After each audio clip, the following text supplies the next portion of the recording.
Namaste everyone. Welcome to our Global Hindu Summit. Today is the fourth day. Theme of the day is threefold suffering, curative and preventive measures. Our moderator will be Professor S.R. Dr. S.R. Batsar. Professor, floor is for you.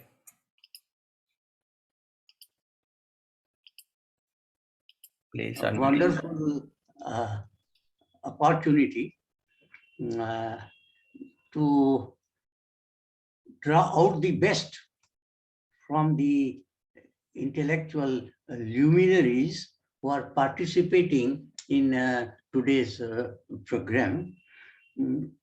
Well, we have a long, pretty long knowledge tradition.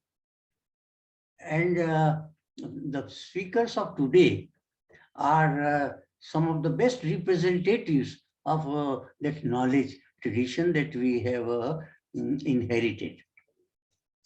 And we are pretty conscious that all is not well with our worldly life, a life of finitude, a life of limitations, a life of several imperfections, cognitive, conative, affective, all types of imperfections we are suffering from. But we are not just finite in our essence. We have come from infinite, Purna, and we have the potentiality to go back to the infinite. And therefore, our endeavor should be to overcome all imperfections, all limitations, and all sorts of suffering. In fact, the term suffering represents, it symbolizes our imperfection, the vicissitudes of our life. And we have the ability to do that. But this requires purushartha on our part. And we have a very deep, subtle, and sublime theory of Purushartha in Hindu way of life. Let us revisit our theories, our seminal concepts. I am of the opinion, in one of my books I have stated that no country can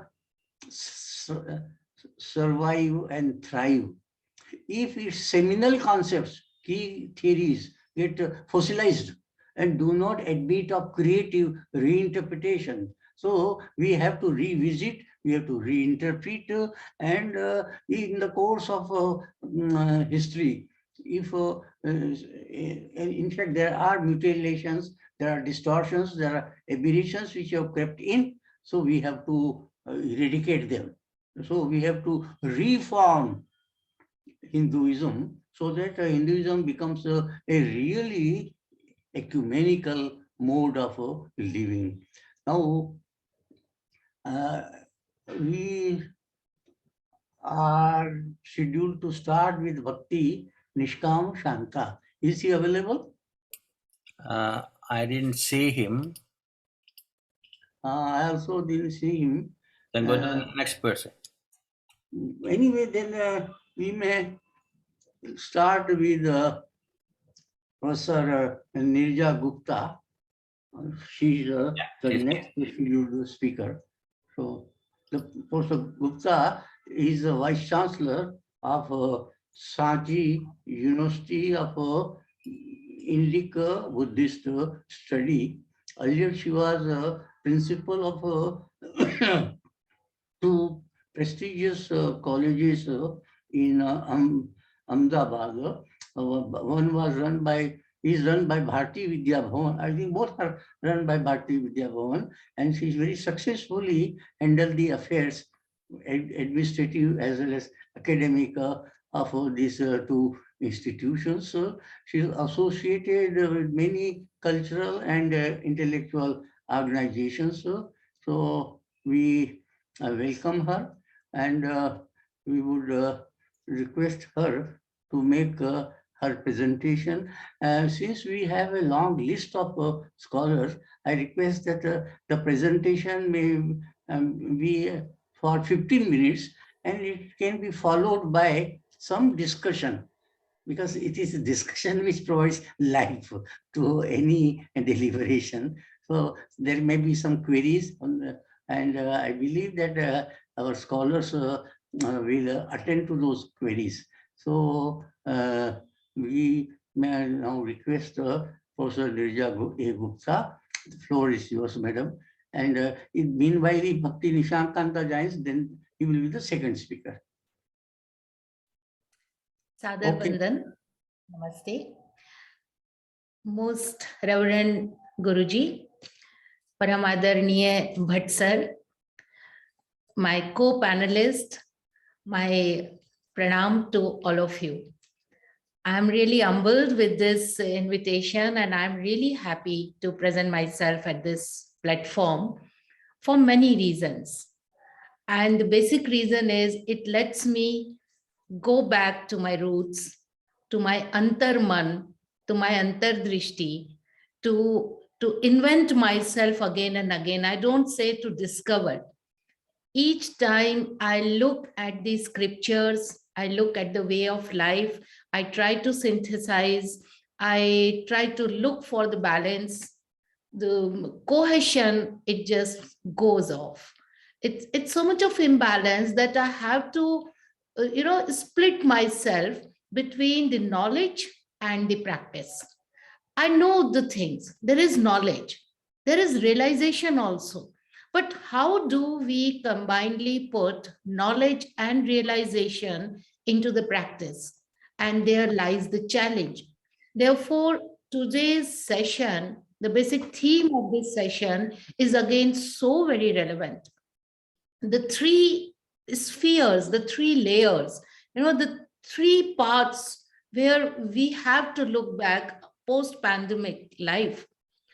And the base of my today's discourse would be Mahabharata and Gita. And as the discussion was going on, that today is Gita Jayanti. So we inherently live Bhagavad Gita, Srimad Bhagavad Gita in our life, whether we know about it or we don't know, but we do associate ourselves with that because the seed is with Krishna. The seed is with God, and we are the fruitations. So I look back to Mahabharata for many reasons, and there I find the balancing, there I find the reasons, there I find the causes, and then how do we implement it as the knowledge post-pandemic. When we look at the Arambha of Mahabharata, it is Nar and Narayan. So not even any component is missing. And when we say Nar and Narayan, it is basically we are talking about the yogi and the sannyasi.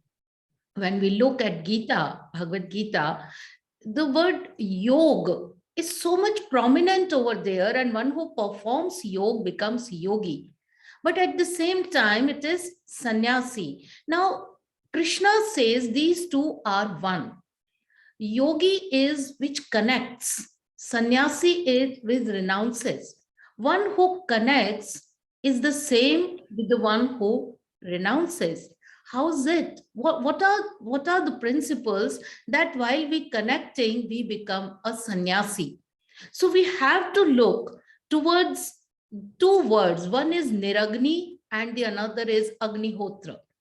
The Grihast and the sannyasi. The Grihast has to look after the Agni, and that is why the Pak Ghar, the Rasoi, the kitchen is there. Because we don't eat anything what we buy from the market like that.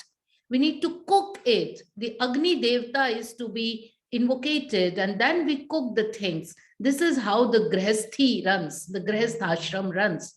But the person who becomes a sannyasi has to become Niragni.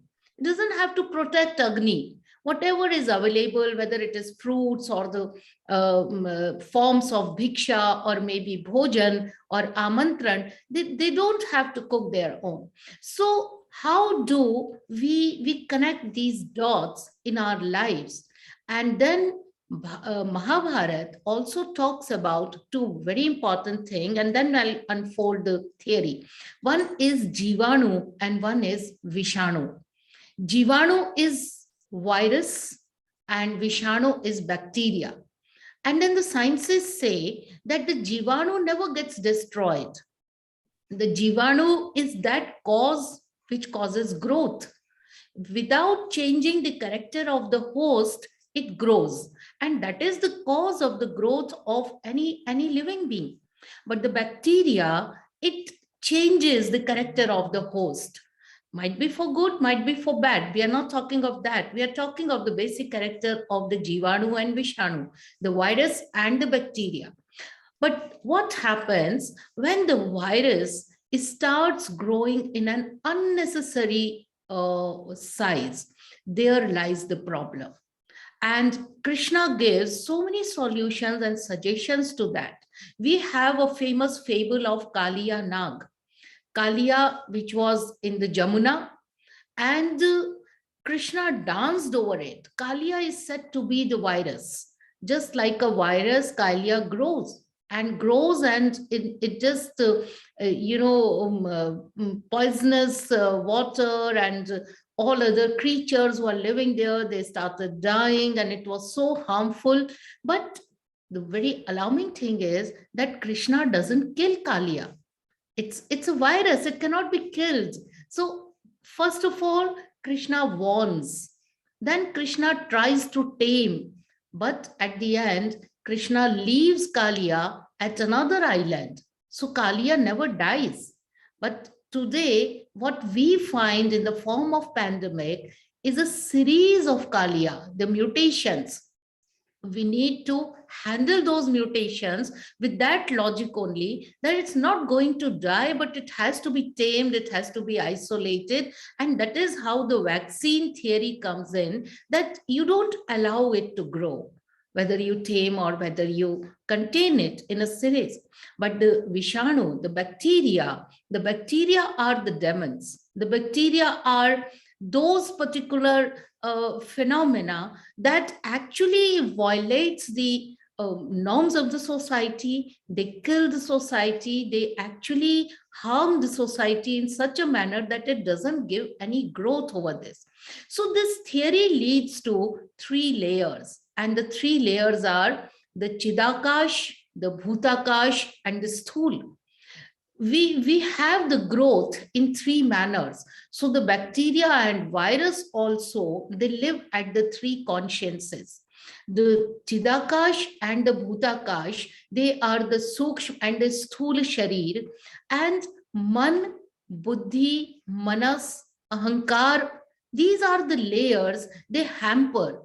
We contaminate our lives when we don't take care of the growth of those unwanted maybe wants of life, which are actually harming the Karan. Karan is body, and we know the soul lives in body. So we have Antah Karan and Bahya Karan.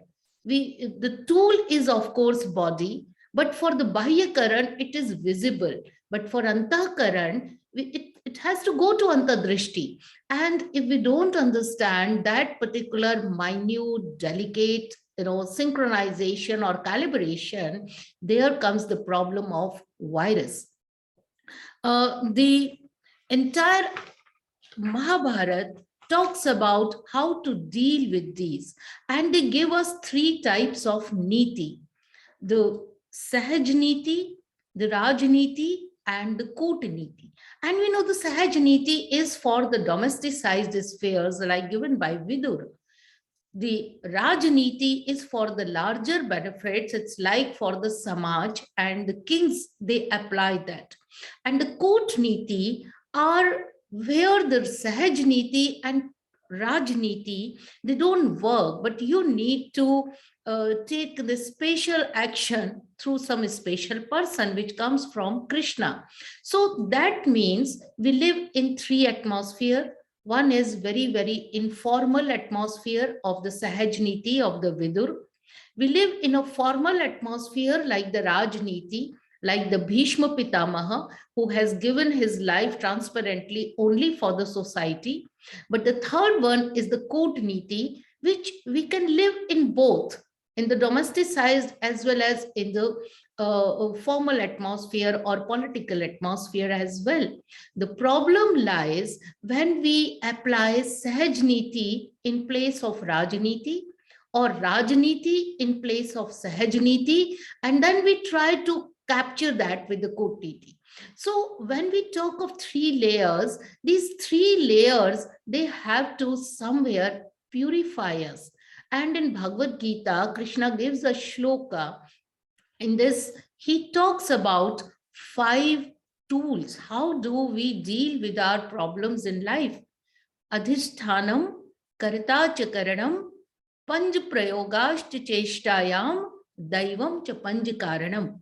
So first is body, Adhishthan. We need to regulate the body. The more we abuse our body, the more we give in to the greeds and to the outer environment, materialistic environment, we are going to be failure in the calibration.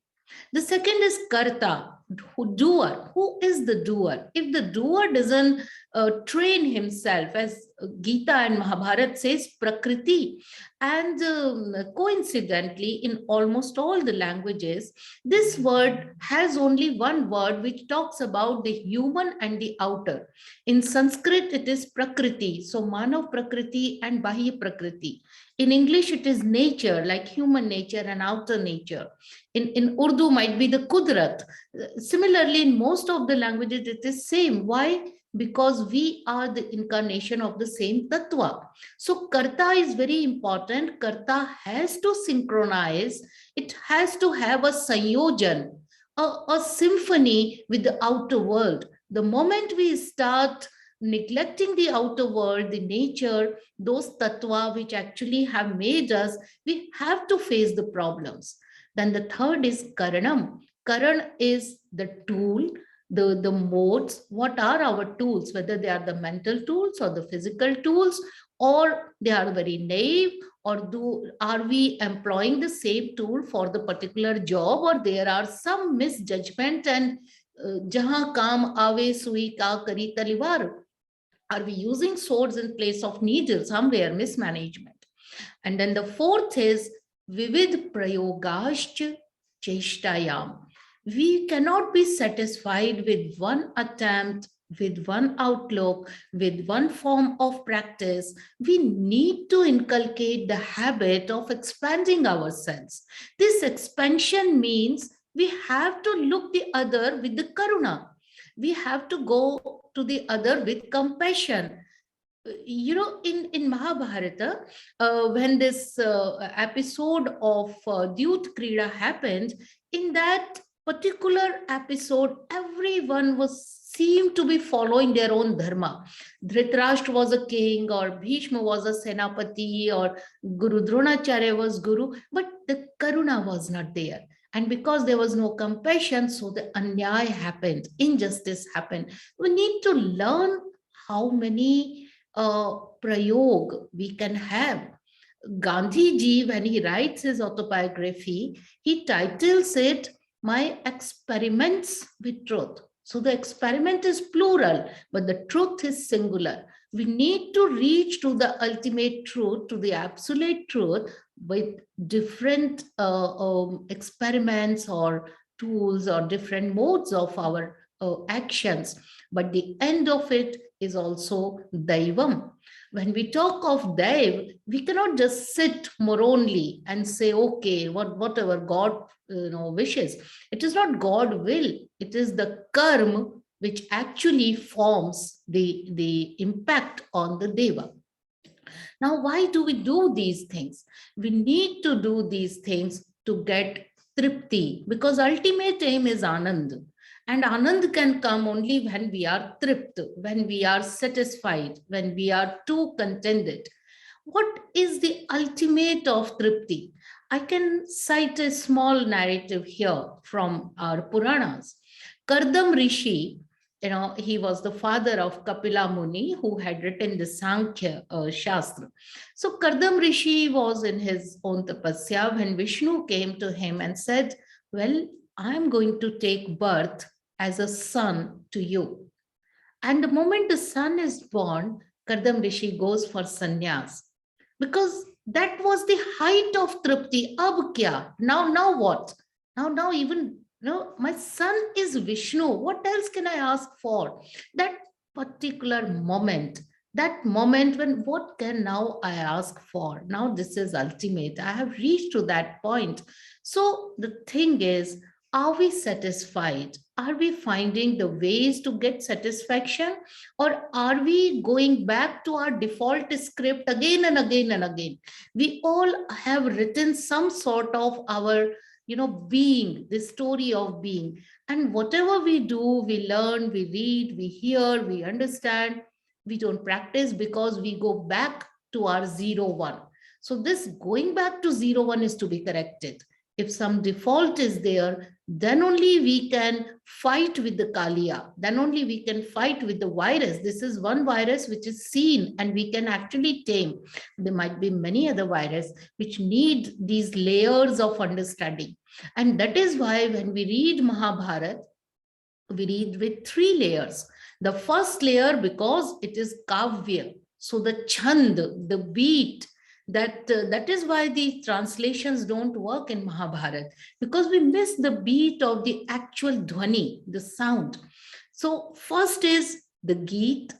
Many meanings come out of it automatically. The second is the meaning, as was with the dialogue between Ved Vyas and Ganapati. When Ganpati was invited to write, and Ganpati put the condition that, okay, you don't stop. If you stop, I'll leave writing. Then Ved Vyas says, okay, the another condition is from me. Unless and until you understand all the possible meanings, you don't write the second shloka. So by the time Ganpati would understand or decode one shloka, Ved Vyas would write 3-4 more shlokas. So this understanding of all possible meanings. And then third is to gather the sciences, the logic behind it. I would end with one small narrative from Mahabharata only. And the narrative is few years back, around 7-8 years back in Germany, a scientist got a Nobel Prize. And the reason was that he propounded that whatever we speak doesn't die. If we gather everything on the same frequency in the physics, the physics of sounds, then we can hear each and everything what has been spoken. But we call Akshar since, I don't know since when, we call it Akshar only. It cannot be destroyed at all. And when Bhishma was on Sharshaya and Krishna was there, Bhishma said, okay, now this is the time for me to leave. Can I see your Vishwaroop for once? And Krishna comes in the Vishwaroop. Then Bhishma, he speaks out, orated beautiful names for Krishna. And once Bhishma stopped, everyone who was standing over there, they got the shock. Oh God, what beautiful names Bhishma uttered, and we failed to record them. At that time, Mahabharata says that Sahadev collected all the words from the atmosphere, and this is how Vishnu Sahasranam is compounded. What I mean to say is, everything is there. The solutions are there. In the lockdown, we were all in our houses and we forgot I'm a vice chancellor, or someone is a guru, or someone is a scientist, or someone is a doctor. They were actually the homemakers. We were cleaning, we were washing, we were cooking, we were doing day-to-day jobs, which otherwise we get paid and done. Now, Agyatwas tells us about this only, the other self. You find out your other self and don't limit your capabilities, because you don't know what other capabilities you would be. It might be a totally oblique identity. So if we have trust in our wisdom, if we can go back to our dharma, if we can really understand the meanings of dharma and can read them out, I am pretty sure the problems whatever we face have already been given the solutions. The need is to look back with the insight.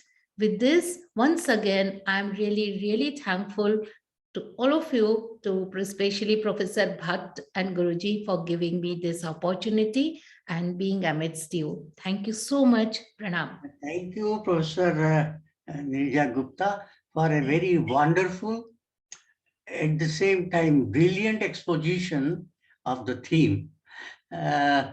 We, in fact, do suffer from different ailments, but there is always a way out. And the way out is found in our ancient scriptures also. So we have to revisit them, particularly Mahabharata, you say, and we can go back to the Vedas also. Anyway, you rightly pointed out that the knowledge has to be translated into practice. And a yogi or a sannyasi is, of course, niragni, but not akarmakrita, nacha akarmakrita. So he has to be active in the society for social wellness, for loka sangraha, to use Gita's terminology. And therefore, we have to see to it that good prevails and evil is destroyed. You have made a reference to Vishanu, Jivanu and Vishanu, a very beautiful pair you have referred to. The Vishanus need to be eradicated. Otherwise, they will vitiate the whole reality. And for this, you have talked of 3 types of nitis: the Sahaja niti, the Rajaniti, and Kutaniti. All the 3 are to be in a symbiotic form. All the 3 should go together. So, it's not that we can resort only to one and leave out the other 2. Then you have referred to the Pancha Samvaya, Adhisthana, Karta, Karana, Dev, etc., etc. It's a very wonderful theory that we find in the Bhagavad Gita, which is a part of Mahabharata, of course. And lastly, you have ended with the role of dharma. Dharma is, in fact, the overriding principle of Indian ethos. Dharma as a regulating factor, dharma as a sustaining factor, dharma as an enhancing factor of our life.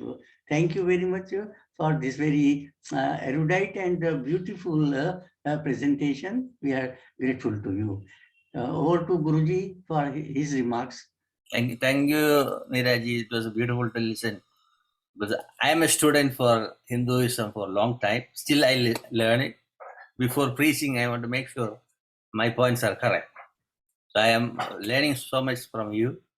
Thank you for joining and being a blessing for our viewers. Professor Bhatt sir, I didn't see Swamiji here. So I can make remarks after all the speakers. So that way we save time. We have so many speakers today. Yeah. So Bhakti Nishkam Shamta is there? Whom you have seen? Huh? Please unmute yourself. I didn't see him. Maybe. No. Then in that case, we can request the next speaker, Godavrish Mishra. Is he there? Yes, sir. Am I audible, sir? Yeah. Am I audible? Okay. Yeah. You are audible. Sir? You are audible as well as visible. Yeah. Please, Professor Godavrish Mishra is also a very profound scholar of Indian philosophy and culture. He's a specialist in Advaita Vedanta, in fact, and he retired as professor and head Department of Philosophy, Madras University. Now he is a visiting professor in IIT Bhubaneswara, and he was also earlier a member secretary of ICPR, and he's a prolific writer and a profound thinker. So I invite Professor G. Mishra to make his presentation. Professor Mishra, please. ईश्वरो गुरुरात्मेति मूर्ति भेक विभागिने व्योमवद् व्याप्त देहाय दक्षिणामूर्तये नमः. Most revered Guruji, Professor Bhatt, Dr. Pillai, and all those who are here to be a part of this Hindu Summit, World Hindu Summit. I earlier, like I should say that I'm how beholden I am to the organizers, especially Professor Bhatt, for giving this floor to me to share some of my ideas with you on the larger canonical topic of Sanatana Dharma and Vedic wisdom. All of you are aware that Sanatana Dharma is synonymous with Vedic wisdom. But still it is not a pathology. There is a lot of meaning in it. And there is a lot of distinctive feature that this Sanatana Dharma has, which is not there in other so-called, like I should not say religious traditions of the world, but that is a fact. Like you cannot say all the dharmas, all the traditions are Sanatana. Professor Bhatt wanted me to speak on that, but today the topic that is given to us is to speak on threefold suffering, curative and preventive measures, and lifestyle elements, and medical systems. I would like to modify this title for my benefit, because I would like to add one word to the first title, that is threefold suffering, and in the measures, in addition to curative and preventive, I would like to add holistic measures. And in the medical systems, I would like to change this word to Indian philosophical systems. So friends, I apologize that I have made small modifications to the title and of the something which I am going to talk to you today. That there is suffering is an undeniable fact of life. There are many problems which do not have curative or preventive measures. How do we handle those problems? And this is the problematic with which I'm going to speak for another 10 minutes or 15 minutes, whatever is assigned to me. I start now 8:05. I'll complete by 8:20 if it is acceptable to you, sir. So this is what I'm going to do. So the West has all along belittled India in every manner, and that knowingly and unfortunately we have followed them more than they wanted us to follow. You all know how Hegel ridiculed India, saying that India has no civilization, no history, no philosophy, and I must say, till date, it is coming down in various forms, and we have among us people who are echoing this factor in no uncertain terms. This is a massive illusion, a public illusion that is being pervaded in the West till our times. You know, even Heidegger echoed this idea. The West is yet to understand us. And now time is up. I think this universality will be understood shortly, and we do require summits like this, which is initiated, which is started by Swamiji, And Dr. Pillai, with the help of Professor Bhatt, I am beholden to them. I am thankful to them for this type of organization and conference to bring about an awareness to the people. I must say that universality will be understood shortly, but the shortly has no specified time limits. How long it will take, we do not know. But slowly, everybody, West is getting the understanding of the Orient, and which definitely, will open up larger vistas to holistic life in future. Like we have been the people, India has been a culture to talk of universality from time to time. It is not a place-bound, geography-bound tradition. Many speakers have told earlier how Vedas do not specify a geography. It is universal. I would like to taking the clue from the topic that is the topic of discussion today. I would like to quote a passage from Charaka, which says, Anadi Abhyayam Divyam Vyapakam Vishwabheshajam. I am marking this word Vishwabheshajam. Trikala Vadhitam Nityam. Trikala Vadhitam Nityam. Ayurvedam Upasmahe. I worship, the writer says that I worship this tradition of Ayurveda, life-giving, the knowledge about the life, the wisdom of life. I should translate that. What is that? Trikala Vadhitam. This cannot be sublated in three divisions of time. Nityam, eternal science. And what is this? It is Abhyayam. It cannot be, it is non-modifiable, like not intransitory. Divyam. It is Anadi, it is timeless, and it is divine. Vyapakam, all pervasive. Vishwabheshajam. And this is the, you can say, the tradition of medicine, medical science, which is universal. This word is used. See how many traditions use this word Vishwabheshajam.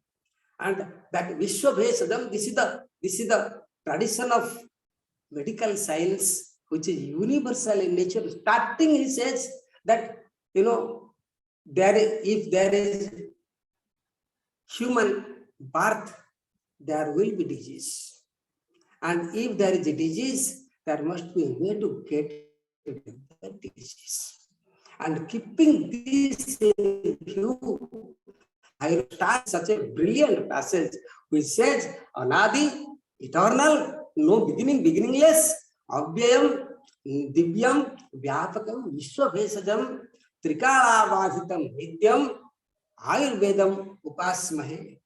Friends and scholars, I would like to say, this exact idea was borrowed by and implemented in the philosophy of Buddhism by Gautama the Buddha. When he started his philosophizing, which is called as common see, common test, examine, and if you lay the philosophy, it rests on 4 pillars. 1, dukkha nidana, like dukkha nidana, dukkha nivarana upaya, and bhaishajyam, like dukkha parihara upaya. So these are the 4 limbs on which the Buddha started. It is, not that it was not there in Indian tradition, but Buddha magnified it. Buddha manifested it in no uncertain terms, saying that the whole life is nothing but a suffering, and we have to do something to get rid of this suffering. Where from he got this idea? He gets this idea from the tradition of Ayurveda. Ayurveda science, see, what makes people to get attracted to A thinker is a thinking which is health oriented, because everybody, whichever religion he is, has to have problems in his health, and he needs some way to get rid of the problem. Therefore, therefore the Buddha is doing dukkha, there is roga. Roga is equal to suffering. Roga gives you suffering. Buddha says, what is roga? It is equivalent to dukkha. And roga must have a cause. There is no uncaused disease. What are the causes? Charaka deals with this in a very brilliant way. I don't have time to tell this, but it is an opportunity, sir, Professor Bhatt, that my grandfather, my maternal grandfather, mother's father was a great Ayurveda physician. For about 80 years back, he passed away. 70 years back, he passed away. So he was the tradition he imbibed in a family. My mother's father. But so I am very happy to speak about that. So now, what is it? What is that? Every nidana, the roga must have a karanam, dukkha must have a karanam. See, and there must be upaya, and there must be the pharmacopy, like giving the medicine and getting rid of the disease. There must be nirbana. There must be, so dukkha, roga nidana, like roga nidana upaya and bhaishajyam. These are the four principles on with which Buddha developed his philosophy. And as you know, Buddha became the light of Asia. I don't have to tell you the way. So this is a Chaturarya Satyaj which Buddha has imbibed in philosophizing all that he wanted to do. I would not say that he's non-Vedic. Like we have taken him, he has followed Vedas. He has followed not in the name of that, but content is not there. Buddha is Sanatanic, Jaina is Sanatanic. They all follow the tradition of the Vedas. I have submitted this to Professor Bhatt many times. Sir, Sankara follows Buddha. Buddha follows Upanishads. Ramananda follows Shankara. Madhva follows Ramanuja. The tradition has been coming down in an unbroken form. What for? Addressing this problem of suffering.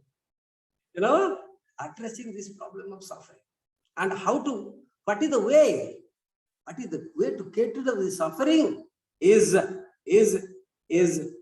to have the knowledge of the cause of suffering, to know how to get rid of the suffering, and how to give the medicine, put the medicine into practice the medical science for getting rid of the suffering.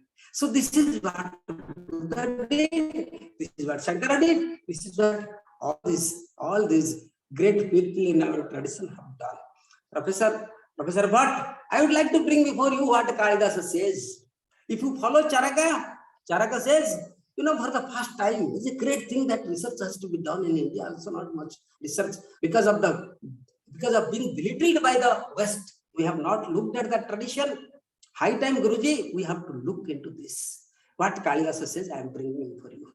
Kalidasa says that a person will not get a disease at all. See, this is what based on Charaka. Charaka says, you believe in karma, that there is some karma roga. They see rogas are like diseases are because of so many factors, and one of the factors is the prarabdha karma. Charaka says that I will develop a medical system which will do away with your prarabdha karma. My medicine will cure all the diseases. There will be no disease at all. And how he based this is very interesting to understand. No, this is a great tradition. In India, the disease will come for a short time, but it will go. Suffering comes and goes. Suffering is not a permanent, perennial, like a friend of a person. No, Buddha says that, but we go with the tradition of Ananda. Buddha tells that because he wanted to give Anandam to everybody, Nirvanam to everybody, door of liberation must be opened up for everybody. That is what Buddha's concern was, and that is why developed a philosophy like that. I am coming to Kalidasa, who says that the problem of disease and death are foreign to these kings of Raghu race. In Raghuvamsa, there was nobody who died out of a problem, a disease, he had a pandemic. No, I'll come to that. Therefore, I modified the title by adding holistic to it. I have not told that it is curative and preventive. I am talking about holistic measures. What is holistic? I will tell you shortly. I am come to Kalidasa. I come to Kalidasa now. Kalidasa says, how are the kings? He says, Shaishave Vyasta Vidyanam Yauvane Vishay Sinam Vardhake Munivritti Nam Yoge Nante Tanutejam. See, I am talking about those great kings, royalties of the Raghu race. How they are? Saishave Abhyasta Vidyana. The childhood they studied. Yauvane Visaya Sinam, when the preparation for the household life ended, when the Vidya, all the Vidyas are acquired, they went for like Vishaya. They married, they enjoyed the life, and then Vardhakya Munivritti. When old age came, they were like the Munis. They were doing public service. No time to talk about it. Then the last line is very important. Sir, Yogena Ante Tanutyajam. They left their body. They died, they passed away. By what? Yoga. Here is where, sir, I always legitimize the Samhara tradition of the Jainas, because that goes along with the Kalidasa's tradition of Yogenante Tanutyajam, by yoga only, because the body did not go, they were all Vismas. The body did not fall at all. So what they did yoga. There is a particular yoga practice by which you can leave your body, because the body and mind do not go together. Therefore, the time for, like, there is no symmetry between the body and mind. Mind wants everything, body is not able to do. When you become old, like when you you want the coconut you want to eat coconut, but the teeth do not support you. So like that, it is something like Visma. You see, that is why that is the tradition we come in, and this is being echoed in everywhere. In Dharma Shastra, it is said, Shaishave Nadita Vidya. If you have not studied in your childhood, Yaugane Naditam, Yaugane Naditam, Narjitam Dhanam. In your youth, you have not earned for making a livelihood. Then Vardhakya Narjitam Punyam. If you have not acquired Punya in your Vardhakya, Chaturthe Kim Karishyati. What will you do after that? All these things are. Kindly now summarize, please. Summarize, please. Yeah? Conclude. Yeah, I conclude. So that is the reason why the Charaka's tradition is so great. Charaka, like I wanted to tell you that what is the holistic health? The holistic health lies in understanding the reality. That all these things that we are getting is with a defective sadhya, dosa sahita sadhya and dosa rahita sadhya.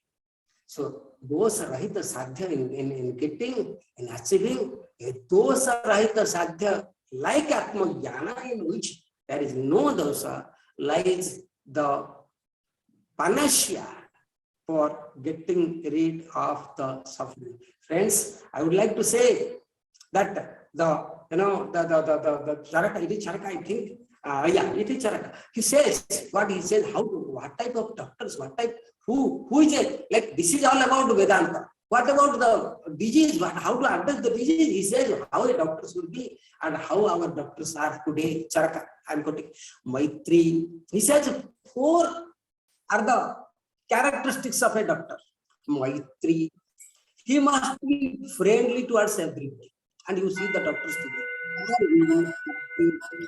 And those who are diseased, for them, full compassion, not to take a date for me, appointment, and pay through your nose, and then like Shakti, Preeti, he, those the person who can get rid of the disease with him, there should be some love, like you should do love. And Prakritistesu, he upekshanam Prakritistesu bhutesu vaidya vrittihi chaturvidha. 4 types of characteristics like are prescribed by Charaka. And today you see what type of doctors we have. And there is a very famous verse. I don't want to, like everything, every word is pregnant with meaning. Like, sir, I would like to tell you one thing. Today, No, just you can conclude now, because we have many other speakers today. Long list of speakers. Also, I don't want to take much of your time, but I wanted to tell where are we today. We have to go to that. Today's doctors, one fellow wrote a very beautiful verse somewhere that Vaidyaraja Namastubhyam Yamaraja Sahodara Yamastu Nayati Pranan Dhanam Jivananicha. The Vaidyaraja Namastubhyam, I pray you, oh, the doctor, the physician, you are the elder brother of the Yamaraja, the god of death, because Yama only takes the life, but you take life along with all the properties, all the wealth that the person has. That is the state where we go, and all that we have to go for is to have a holistic health more than curative and preventive health, and that is the submission I have, Professor Bhatt. Thank you for giving me this. Thank you very much for very illuminating and instructive presentation. You have rightly pointed out that suffering is inevitable, but it is not eternal. It is caused, and therefore we have to remove the causes which bring about suffering of any type. And solution that you have put forth is really what Sanatana stands for, holistic way of life. And in that particular holistic way of life, we have to mind our karmas. We have to do kushal karma and avoid akushal karma. And this is what yoga stands for. This is what Ayurveda also stands for. So in Ayurveda, we have both, in fact, I differ from you, both preventive and curative measures in Charaka. Charaka. And our goal is nirvana, it's eternal happiness. Suffering is non-eternal, happiness is eternal, and we must strive for experiencing the happiness of life, the meaning of, real meaning of. Thank you very much. Now, if Bhakti Nishkam Shamta is still available, we can request him. Otherwise, we may pass on to the next speaker, Professor Sunita. Professor Sunita, correct? No, Professor Sunita Singh Sen Gupta. She is a very profound scholar of Vedic wisdom. Of course, her area is business management. And she is a professor. She was former dean of Faculty of Business Management, but she has been well trained in the Ramakrishna Mission.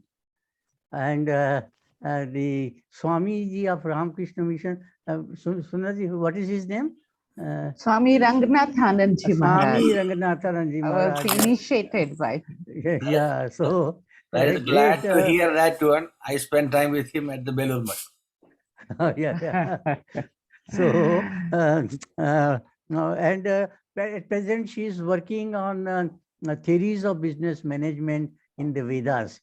So it's a very hot topic, very, I should say, useful topic to provide a new paradigm for world order. So, Professor Sunita Singh, please. Thank you. Thank you. At the outset, my humble gratitude to Professor S.R. Bhattji, who have always been kind enough to provide me a platform from where I can humbly talk about what I have been doing. I'm greatly honored to be part of this Global Hindu Summit. I will be talking about, as Professor Bhatt said, from management concept. When Professor Gopinath Pillai asked me, and then I looked at the thing. So sustainability and global climate change was what I wrote to him. I will require, can I do screen sharing? Yes, Yeah, I'm just you going can. to. You have to enable me for that. Yeah. Yeah, now you can. All right. Yeah, thanks.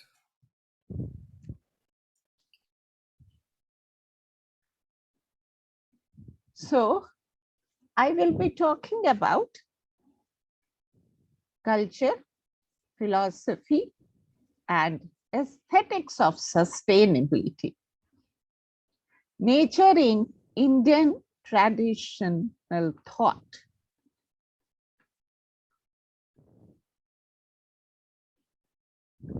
Nature as categories, Nyayavashishika classifications. Mine is more like a research-focused presentation. So nature, according to Nyayavashishika, is constituted of padartha, which is inclusive of human beings. So padartha has been translated as meaning of words, what is referred to by words.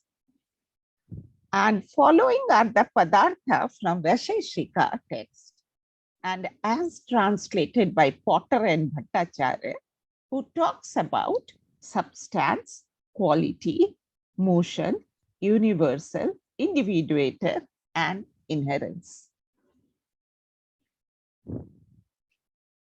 Kannad, the main philosopher of the Vaisheshika school, puts forward the theory of the physical world, indicating that all beings, that is bhuta, and all things derived from what has come to be bhautika can be listed under three dimensions of reality.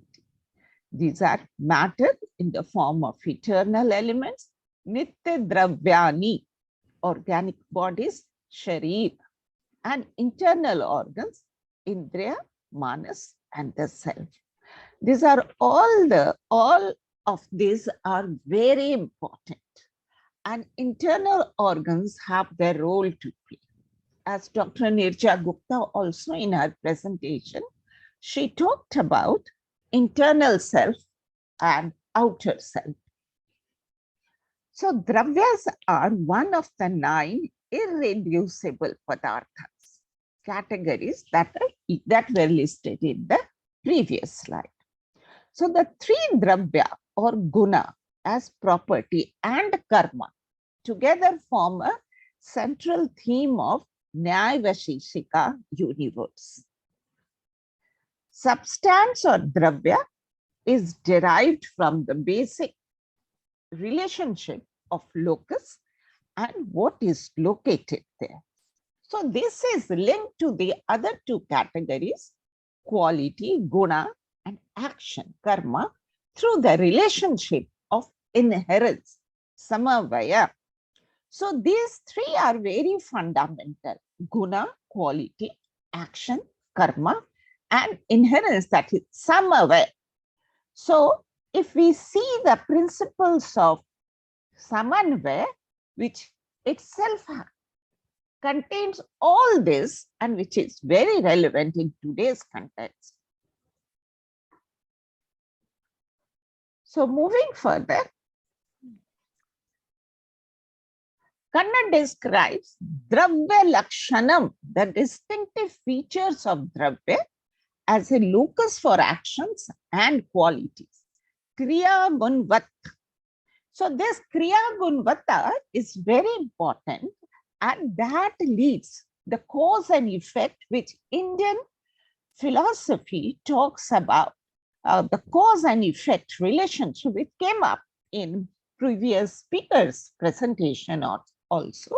It also acts as a basis, dravya is potentially the locus of any guna or karma, but the non-dravya cannot be the locus of anything. And this dravya, as I said earlier, the quality, the guna is very important. Based on that guna, the actions are generated.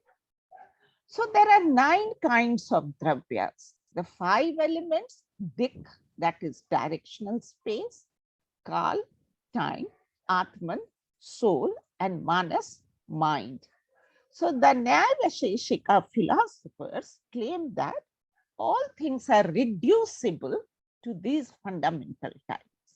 The 5 material dravyas are the 4 elements and the internal organs.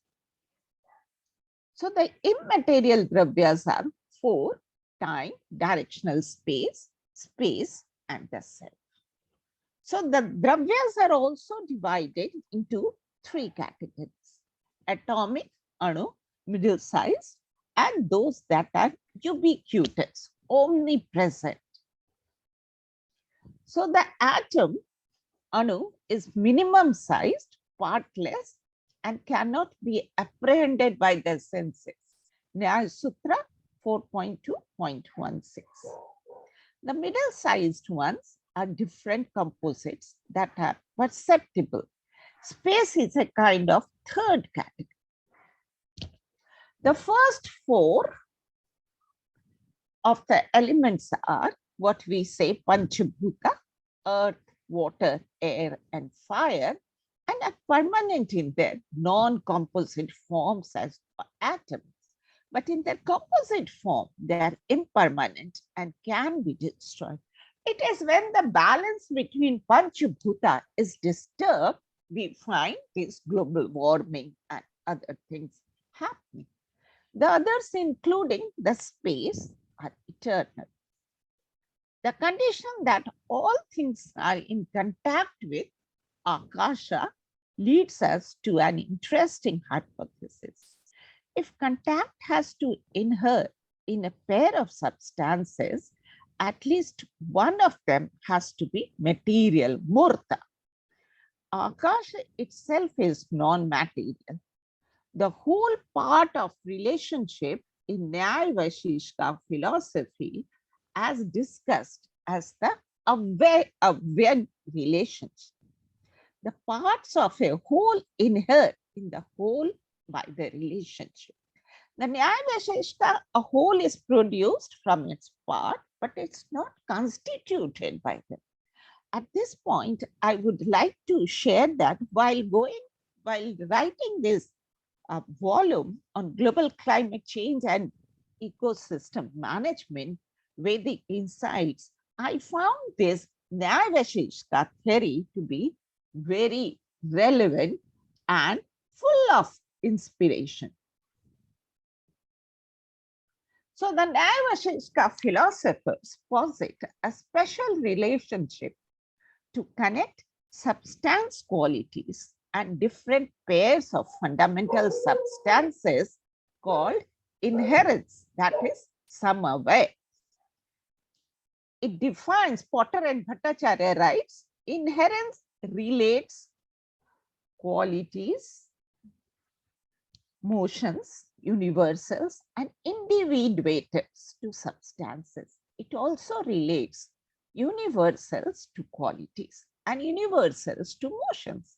Finally, it relates composite individuals to the parts, which are cause of composite individual.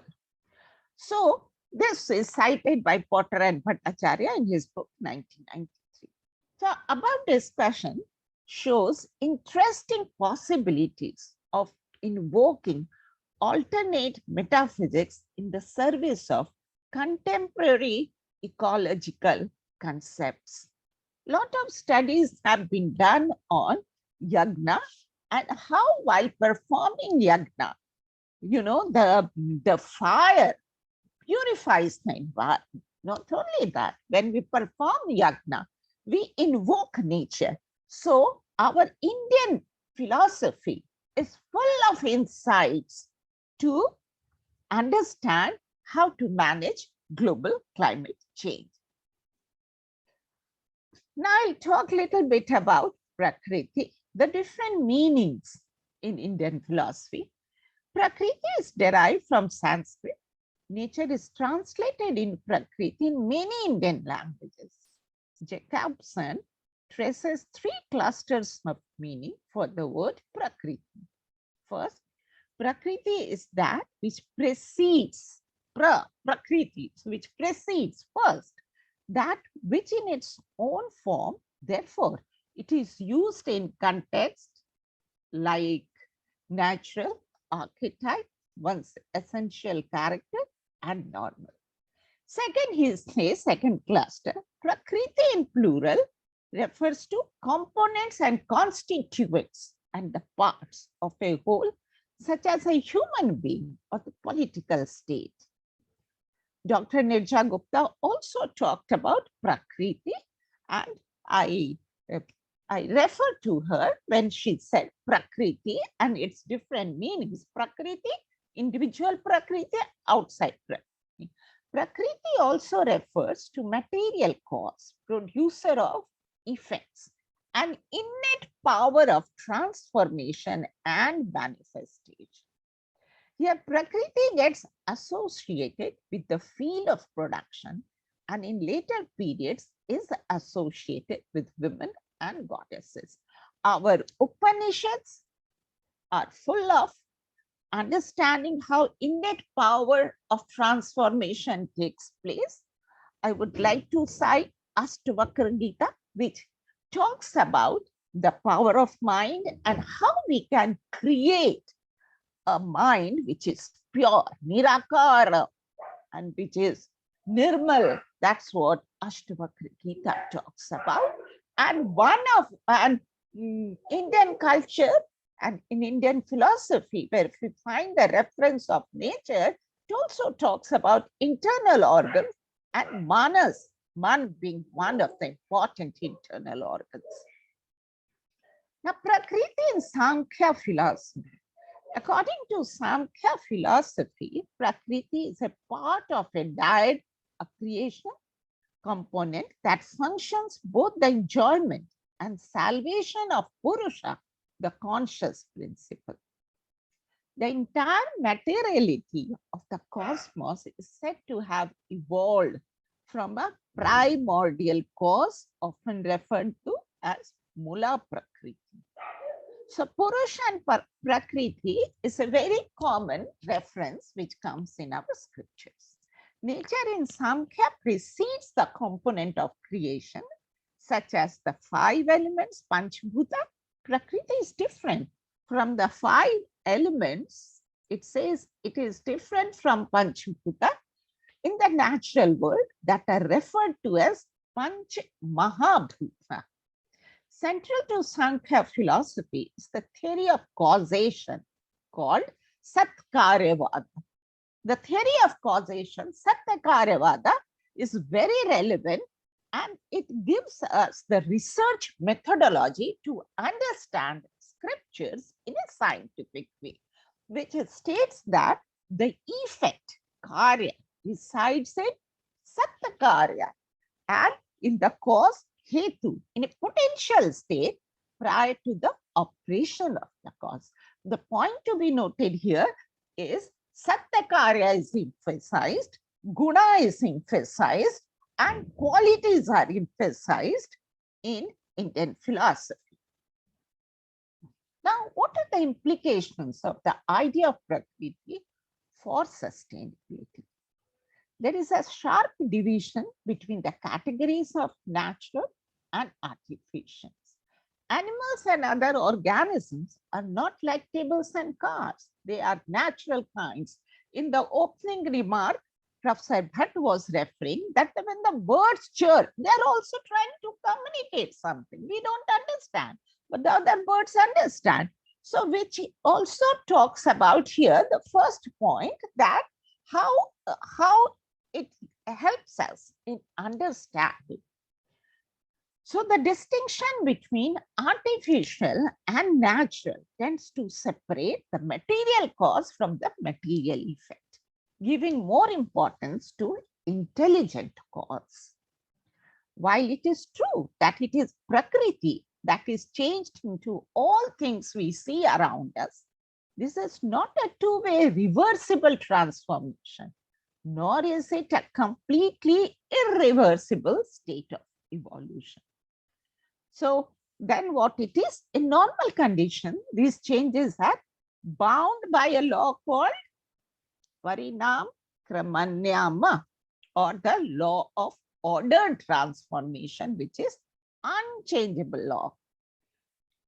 To add, this is a limiting law of place based on the conditions, Desh Prabhan, or limitation of time or season, Kal Prabhan, limitation by form, Akar Prabhan, and finally limitation by causes, Nimit Prabhan. It is from the natural law that we can create artificial. The artificial is not the cause of the natural materially. So natural law is very important, and the entire Vedas, in my little understanding, talks about this natural law, and therefore emphasis on Rita, the divine justice, throughout is there. Every object of human creation is created with the material cause of Prakriti. So the resources are Nimit, the cause for all the objects around us, sharing a material relationship with the natural. So with these few words, I end my my deliberation. It was a small presentation which I thought will add to this seminar. Depletion of our resources, water, minerals, or forests, is bound by the limitation by causes rule. So we need to revisit our own Indian scriptures and philosophy to understand this. Please conclude now. Huh? Yeah. Please conclude. It's over, sir.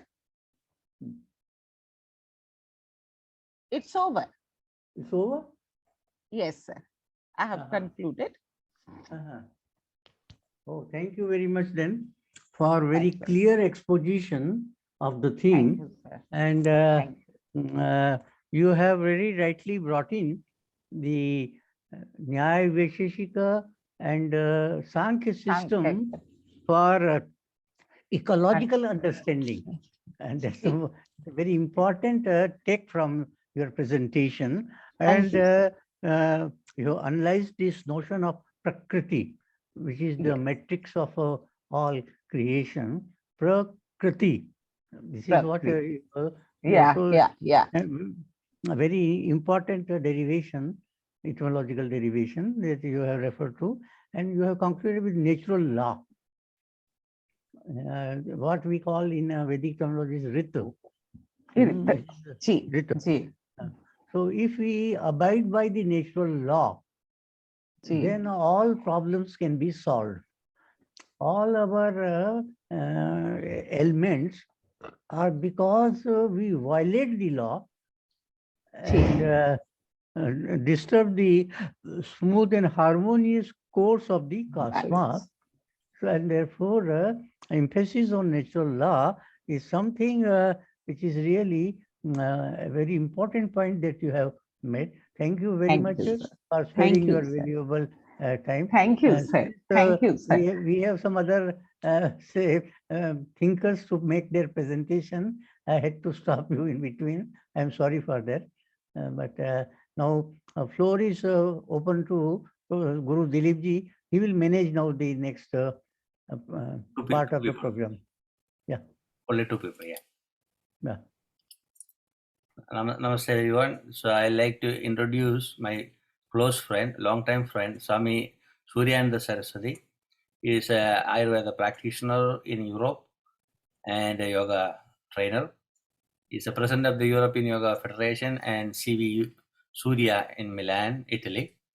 And he has so many other organizations. He's very active. He always come to India.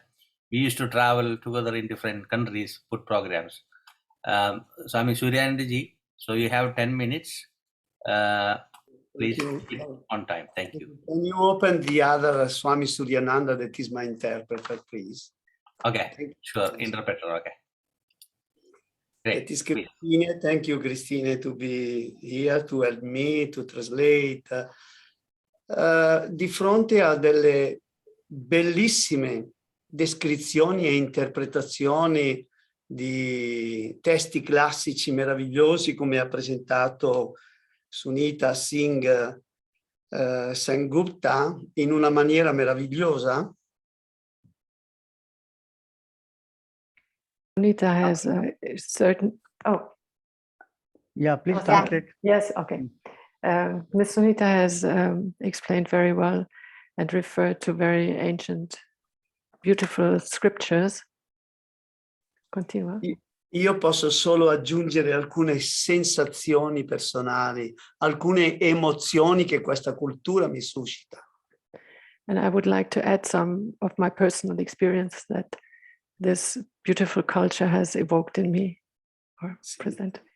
Per esempio, a me sinceramente la parola induismo non piace tanto. I don't like too much the expression Hinduism. Mi piace perché questa parola è più un riferimento geografico che neanche presenta la bellezza di questa cultura. It is more a referral to the region than a referral to that beautiful culture. Questa cultura la riconosco molto bene nella parola Sanatana Dharma. I'd rather refer to the so-called Hinduism as Sanatana Dharma, Letteralmente significa ordine eterno. which means sort of eternal law. E questo mi fa capire quanto questa cultura sia collegata e legata alla natura. And this makes me understand how much this culture is connected with nature. E quanto questa cultura si sforzi di mettersi in armonia con la natura. And how much this culture is trying to be in harmony with nature. In questa meravigliosa natura eterna come la presenta diciamo il Sanatana Dharma, This beautiful nature, how it's presented by Sanatana Dharma. l'intelligenza e la coscienza sono in tutte le espressioni di questa natura. The intelligence and the consciousness are in every expression of nature. Quando chiedo a un uomo di indicarmi in quale parte del corpo è situata l'intelligenza, When somebody asks me where the intelligence is to be found in the body, and the human normalmente being, noi indichiamo la testa come luogo dove si trova l'intelligenza. we normally think that the intelligence is situated in the head, Sbagliando, questo è sbagliato, but this is wrong perché l'intelligenza si trova nella natura. because the intelligence is to be found in nature itself. Tutta la natura è intelligente. All of nature is intelligent. Qui c'è soltanto uno strumento adatto a tradurre l'intelligenza universale in intelligenza particolare. And our brain is only the tool that gives us the possibility to translate it into our body. Ripeto, mi emoziona molto pensare che tutta la natura è intelligente. I repeat, I'm very excited that nature, cosa hai detto? Che la natura? È tutta intelligente, un albero è intelligente, una pietra è intelligente. That all of nature's aspects are intelligent. Anche persino le pietre, cioè la natura è tutta cosciente. Everything is conscient, even the trees and the stones. E noi siamo dotati di una piccola parte di questa coscienza che noi chiamiamo il nostro sé. And we have a glimpse of this, a spark of this intelligence, which we call the real self. Sorry. E che l'uomo moderno ha dimenticato proprio questa parte, togliendo la cosa più bella e importante della vita. And unfortunately, the modern human being has forgotten all about it and doesn't remember it. Shankara ha vissuto tra il 780 e l'812 d.C. Oh God, Shankara, sì, però le date. sì, Shankara, che è vissuto tra il 780 e l'812 d.C. Shankara, which is situated about between, or we can locate it between 780 and 1800th century. Ha fatto questa domanda a se stesso e all'umanità. Has asked himself and all of the humanity. Perché era figlio di questa cultura anche lui. But because he was a son of this culture. E se il divino e la sua manifestazione fossero la stessa cosa? And if the divine and the nature would be the same thing, was the question. Che è come dire che il divino sarebbe l'oceano e l'essere umano una goccia dell'oceano. It is like saying that divine is the ocean and the others are all a spark of a drop of the ocean. E la goccia dell'oceano è della stessa natura dell'oceano. And the drop of the ocean is of the same nature as the ocean itself. È questo che mi ha trasmesso quella sacralità che oggi vivo. And this is what gave me what makes me feel so, the sacredness is what I live till now. Sorry. E di sentire in me questo sé, And to feel this self in me. Questo sé, ok? Di cui parla anche la medicina ayurvedica. Also, Ayurvedic medicine is talking about that self. Perché la stessa parola salute, because the word health in sanscrito swasta, which means in Sanskrit swasta, ti indica che l'uomo è nella sua perfetta salute solo quando è nel suo stesso sé. which means that the person is only, the human being is only or everything is only in proper health when it is in his, when it's living his own self. Perché la parola swasta significa essere nel proprio sé. Because the word swasta means to be in proper self. E questa è la parola che usiamo nella Ayurveda, swasta, per dire salute. And this is what we say in Ayurveda, swasta. This is the health. Io vi amo veramente tanto. Io amo molto tutti queste meravigliose persone che sono qua. I really love everybody, all of the people that are here. E ho un grande piacere di ascoltarvi appena posso, nonostante tutti gli impegni che ho. And I really like to listen to you and talk to you, even though I have so many things to do. Anche perché voi mi avete insegnato che si cresce in questo modo. Because you have taught me how to grow, or that one grows with this culture. Seguendo queste 3 parole. And following these 3 words. Sravana, ascoltare. Sravana, to listen. Manana, riflettere. manana, to reflect, nididhyasana, applicare. nididhyasana, to apply. È per questo che, cari ed eminenti professori qui presenti, preferisco ascoltarvi che parlare. And this is why I like to listen to these wonderful and lovely people that are here. Per questo, cantando insieme a voi uno sloka, And for that, I would like to chant a sloka with you, perché l'umanità in questo momento ha tanto, tanto bisogno di swastha. because the humanity altogether has a great need for swastha.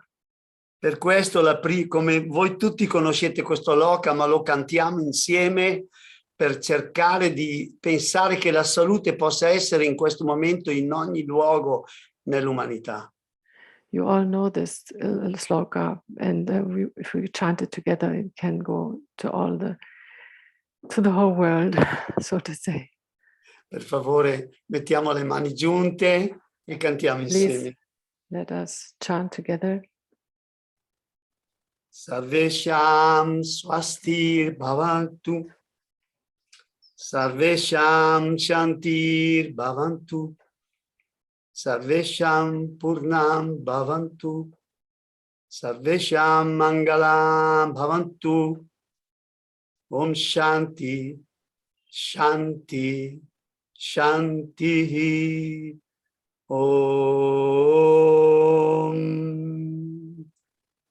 Thank you to all. Thank you. Thank you, Dileep. Thank you to all of you.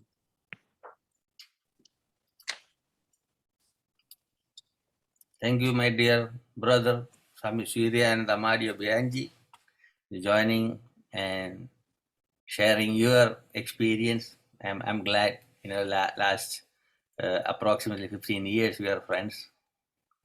You are part of this event. So I'll congratulate for your all the work you do and promoting Indian culture in Europe, because you are the ambassador for Indian culture. Thank you. Hai capito tutto, Oscar? Sorry.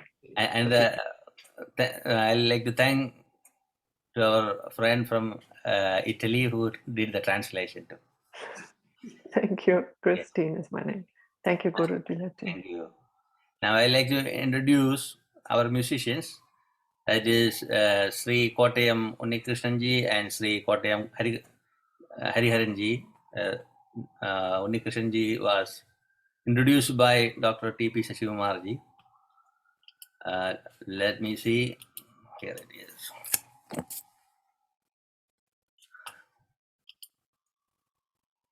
Are you there, Unnikrishnanji? Yes. Namaskaram to all. I am Kottayam Unnikrishnan. Oh, you got it. Okay. A retired Mohan professor from Trivandrum Swadhinal Music College. Today I am playing Gadam. It's a clay instrument. My dearest friend Hariharan, Kottayam Hariharan, he is a veteran violin artist from Kottayam. We are playing first very famous Kriti Aleipaide.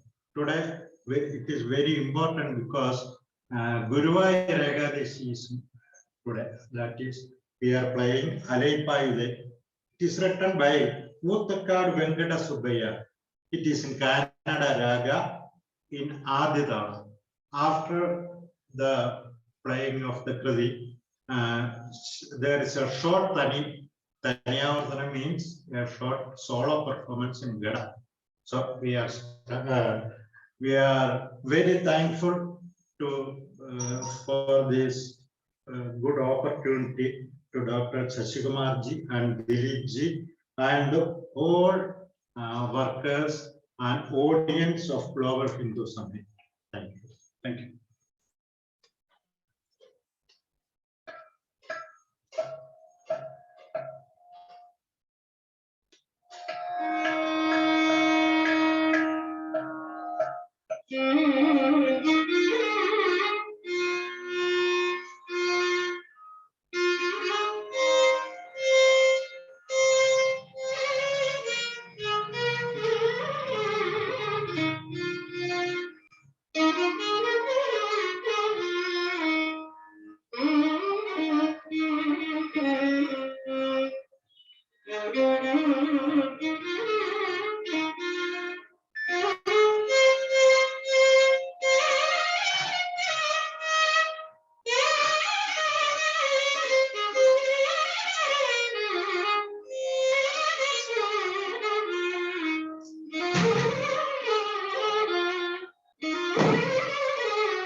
बहुत अच्छे उत्तम Wow, wow, wow. Now, after 20 years, I am listening to a live Kadam and violin performance too. I'm so happy and pleased. And people, those who are watching, I am hearing a lot of wonderful comments.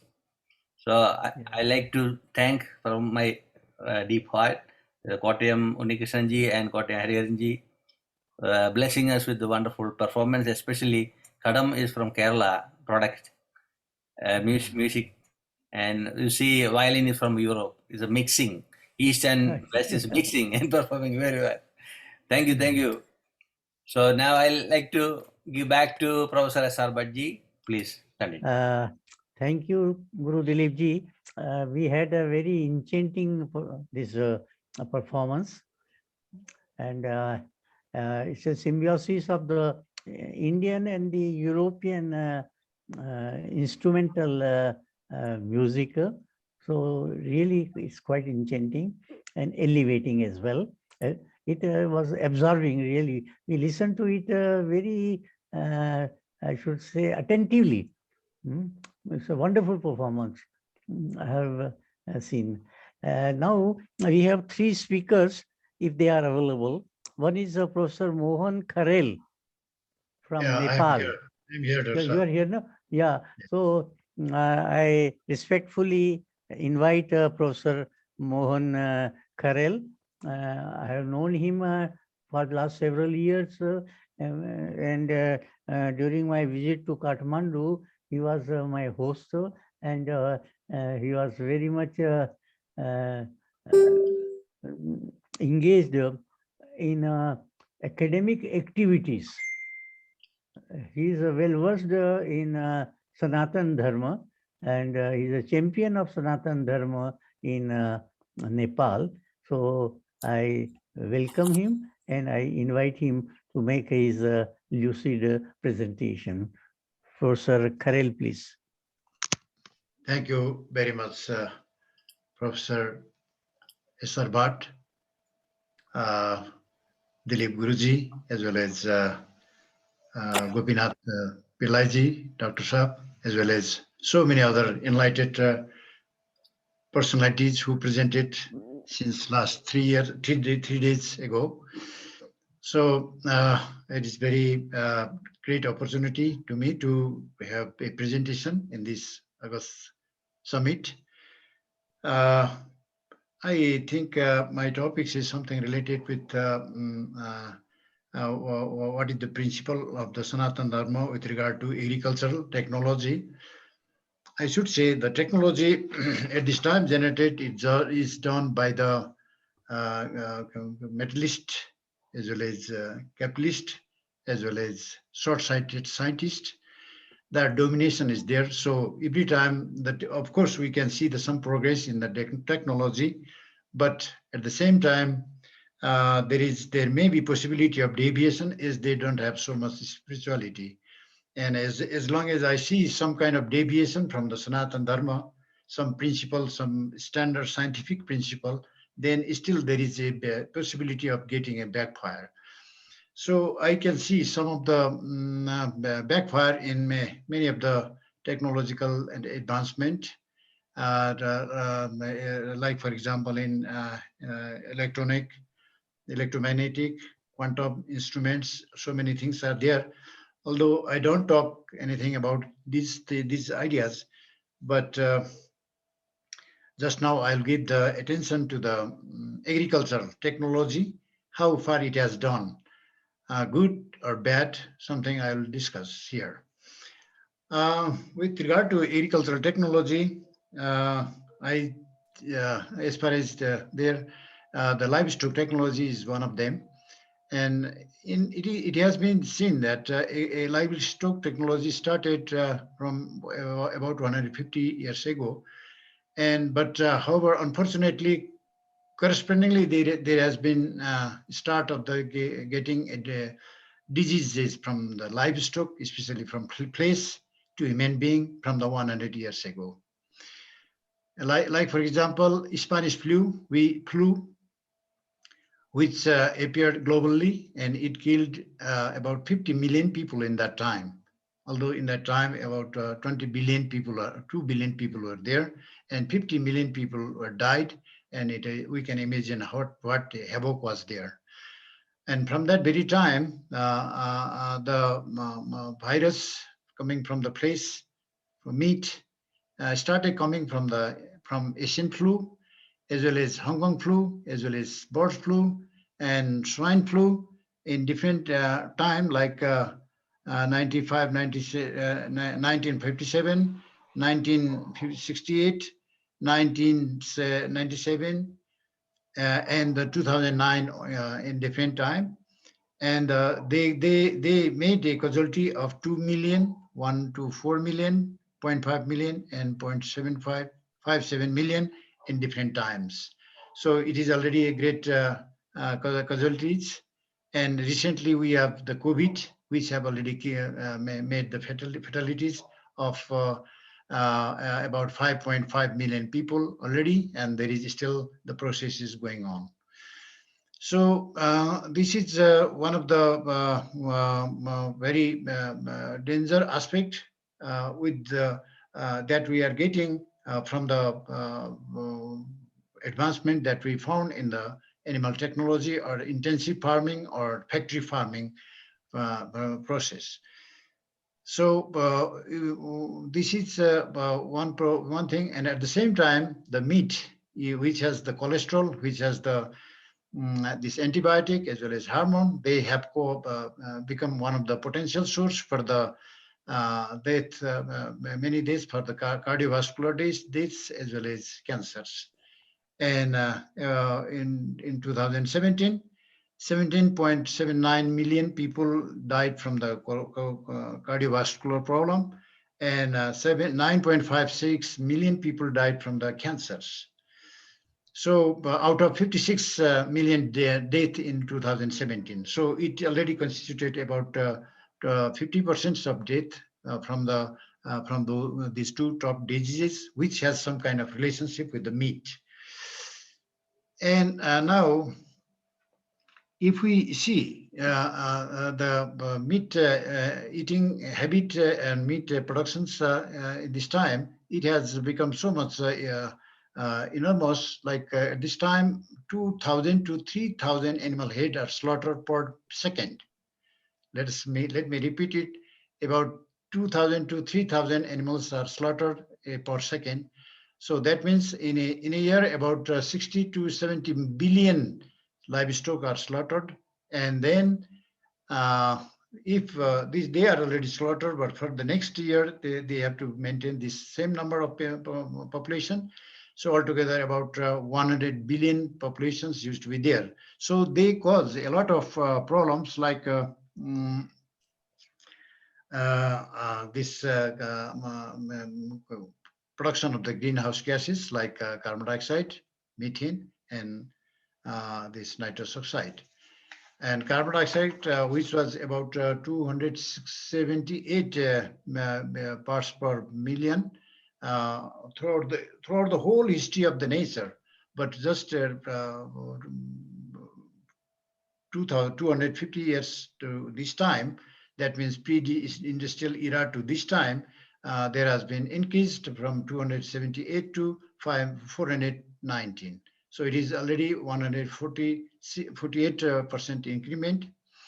As well as there is a great increment in the methane.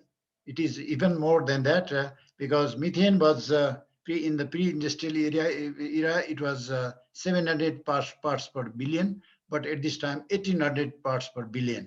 So this all constitutes that how much the livestock is contributing for the climate change, because this report has come from the FAO in 2007 in the title of the long shadow of livestock, in which it is indicated that livestock is contributing about 18% of greenhouse gases in the atmosphere. So all these things tells that this livestock consumptions is not desirable. So in this context, our Sanatana Dharma has already mentioned, particularly I want to refer from the sutra from Manusmriti, who has mentioned that Anumanta, Visasita, Nihanta, Kraya Vikrami, Saskarta, Choparta, Khadastiti, Ghataka. These 8 candidates, 8 Kaika personality candidates like Anumanta, who permit, who bring, who kill, who slaughter, who sell, who purchase, and who prepare the food, who serve it, and who eat it. All are criminal. That is what said by the Manusmriti, by Manu in Manusmriti. And even in yoga, it is mentioned that this yama, in yama, ahimsa is one of the fundamental point to be obeyed to become a yogi, to follow the yoga. As well as this Hindu scripture tells that we used to have about 84 lakhs of juni, our lives, before we come into the human life. That means we are all the, brother and sister. We are just traveling from different species. There is transaction of the different migration from the one species to another species, but they are in fact our brother and sister. And they also share a lot of DNAs together. So with this, we can generalize that this Hindu ism definitely asks for the ahimsa, and they don't encourage for the killing of the animal, nor for the eating of the meat or flesh. It is seen from the Brahminic type of food. Of course, nowadays even Brahmins don't follow that rules and regulation, but it was long time ago. The priest, the Rishi Muni's descendants always don't used to take any meat. So I think it should be not eating the meat, one of the solution, not to have the COVID-like things, virus. So many things already presented, not to have the diseases, but one of the things is that not to kill the animal, not to eat the places of the animals is one of the best strategy and immediate strategy by which we can make the remedy for the world. And this strategy perhaps a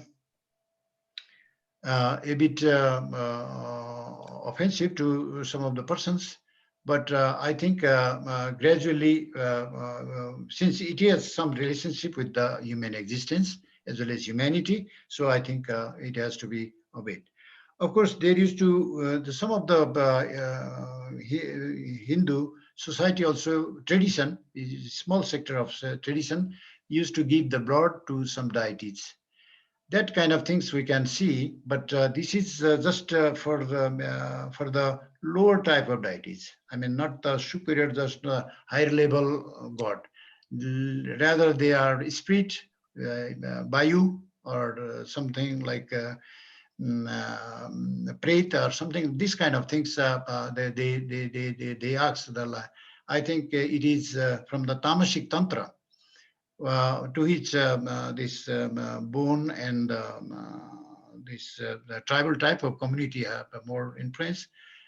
This contact has made other people to have meat eating habit, and that has gradually, degraded our moral also, as well as we spoil our karmic things, because as long as we kill the other people, other creatures, the same reflection will be there to our karma, and Of course, the animal may be the freedom, may get the freedom, but we may not get that freedom. So, and even some of the people say that we are giving through the Devi, Goddess. Goddess is the mother for every creature. So how can she be very much happy when she get the blood or the body? So with all these things, we say that the is a very important area, and India is a very leading country in the world from the very beginning to have the more and more vegetarian or more or followers of the ahimsa, and that tradition should be continued even today also. And Nepal is one of the following country for India, for our brother country. So in that time, Nepal also will follow like this, and this kind of campaign is going on everywhere. I think India should take the lead. That's what I can see from my perspective. Now, coming to the crop agriculture, crop technology, and what in the crop technology, what is the important thing is that they do the monoculture. Monoculture means they open whole patch of the land, upper surface of the earth, for the cultivation of single crop, like wheat, only wheat, or maize, maize only, or soybean, soybean only. In that context, what will happen that it will uproot all the biomass, as well as they will destroy the microbial activity. And rather the sun, exposure to the sun will kill all the bacteria, all the microbial dynamism there. And it will also destroy the biodiversity, and it will at the same time, it will also spoil the capillary, where the water is held by the soil, that capillary also destroyed. So with that things, gradually the land becomes a kind of unfertile, and gradually it will turn into the desert also. And besides that, in the new modern type of agriculture, what they do that they put, they draw a lot of water from the groundwater irrigation. I think you are very much familiar with this. And this groundwater supplement has been gradually depleted. And this thing has happened in Punjab, India, and same thing has happened in California, USA also. So this modern technology, of course, it gives a little bit higher yield at the beginning, but what is the impact? How does it fire back? Or what is the price we have to pay it? These are the things which has to be considered for the long run. But Vedic system is the one. And at the same time, they used to, in the intensive agriculture, they used to a lot of pesticides and chemical fertilizer that will make the soil unfertile. At the same time, that will aid a kind of toxicity to the fruit also, and that they are causing a kind of cancer, liver, or intestinal problems. So if we see this thing, if we compare this kind of technology with the Vedic technology, or traditional technology, which are inherited and which of which representative are the Brahmins, a little or ancient Brahmins. In that family, they used to cultivate all the integrated form. There will be cereal, there will be pulses, there will be vegetables, there will be fruits, there will be some cultivation for the medicinal plant like the ginger, garlic, turmeric, and at the same time there will be cultivation for the spices like cumin, and as well as fenugreek, methi, so and so forth. So all things will be there, and because of that one, there is a lot of possibility of growing of the plants. And at the same time, they used to rear some animal also, because the animal they used animal meaning to see cattle. They used to worship the cattle, and in spite of worshipping, if she gets little bit milk that is consumed by the small family. So this kind of combinations has a lot of nutritional value. It is providing. I have done analysis of this thing critically, and in that time I have found that with this kind of combination of food, we can have all kind of nutrients like protein, carbohydrate, vitamin, mineral, and fat very nicely. At the same time, we can get the essential amino acids, essential fatty acids, and trace elements, as well as vitamins also. So everything is there. In addition to that, there are some spices and some medicinal plant like turmeric and ginger, garlic, and those things are also contributing. I think this is the reason why we people are surviving so nicely in this continent against this COVID, as compared to the United States or Russia, where it is, or even Europe. So this kind of things suggest that whatever our ancient rishi munis have delivered as the agriculture technology, that is becoming a kind of model for the every part of the world. So this is like, for example, recent days nowadays people are talking about the organic farming, like this multi-farming, multiculture, as well as permaculture, agroforestry, food forest. So many names are there, and they are designing which will follow the same kind of combinations that Rishi Muni has prescribed. So this is becoming a kind of model. Even it will be a model for the conservation of the nature also, not only for the health, human health, but also for conservation of nature, so that we love. People may ask, while consuming the plant, I think you are still doing some hingsa. But in fact, the plant don't used to have this kind of nervous system. They have only signaling system, and and moreover they have a lot of seeds, and at the same time they have a lot of possibility of propagation vegetatively also. So in that context, if we just hamper a plant little bit, I think there will be no burden of the karma also. But anyway, we have to respect to the plant also, and as well as we have to pluck it or harvest it very kindly, very nicely, so that definitely we should not do the deforestations. And with all these things, we have to be more sincere to the plant as well. But with that, we'll not be doing so much difficult thing to the other entities in the nature. Thank you, Professor Mohan Karel. Very wonderful, very, I should say, informative as well as instructive presentation. You have rightly pointed out the ill effects of misuse of science and technology in the field of agriculture, resulting in all sorts of diseases and other things. You have also rightly pointed out that it is vegetarianism which is the healthy mode of living, and it alone can be the preventive measure for all diseases, etc. So we are really grateful to you. You have been attending our program very meticulously and attentively. We are really grateful to you for that. And so we very much are grateful to you for your presentation. And now we have two more persons, if they are present. Professor Sushil Dubey is there? No, he's not there. No? And then Dr. Vijay Kumar is also not there. No? Yes, sir, I'm here, sir. I'm here, sir. Yes. You please make your presentation, and then we shall have Professor Raj Shekharan Pillai. Nair, yeah. Dr. Vijay Kumar, please.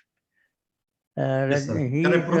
He is a medical officer, and he will therefore speak from medical point of view as to how we can have preventive and curative measures for all diseases, both physical as well as mental. Yeah. psychosomatic. First, Yes, sir. Thank you, sir. Dileepkumar, please. Thank you. Thank you. Now I share the screen, sir. Yes, sir. Yes, sir.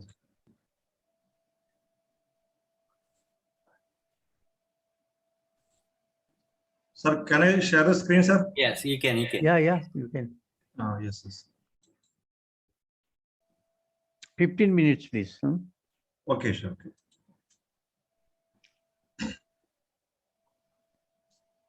Namaste. Namaste to all experts. Actually, this time I'm very happy to see you all because this month, 23rd, we are going to celebrate Siddha Day. I see. You know very well, Ayurveda Day, Yoga Day. Likewise, we are going to celebrate Siddha Day this month, 23rd. The specific day of this 23rd is the sage Agastya. Agastya Muni is the preeminent Siddha. His birth star is Ailiam birth star. So by considering this, we are going to celebrate the Siddha Day in the forthcoming, that is the December 23rd. This is the 5th Siddha Day. In connection with the Siddha Day, we are going to celebrate so many pre-Siddha Day activities, mainly focusing on communicable diseases.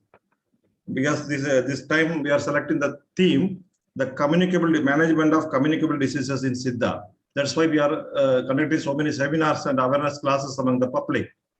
First of all, I just give some introduction to Siddha system. Actually, the word Siddha, the two ancient system is, you know very well that Ayurveda, like Siddha, is very ancient Indian system of medicine. The term Siddha means perfection. That is the perfection not only in the body, in all aspects of human being. So this is the first system that emphasizes health is a complete state of social, cultural, ethical, physical, psychological, intellectual, as well as spiritual aspect of human being. So this is not only a holistic medical system, but also an art of living. So this is the hallmark of Siddha system. So to treat the man as a whole is the hallmark of Siddha system. So this system incorporating mind, body, and soul. That's why it is called as the perfection. So the complete system or perfect system. The aim of Siddha system to make the body more perfect and to promote longevity. This is the aim. The Saint Tirumula. Actually, many Siddha treatises are in Tamil, you know very well.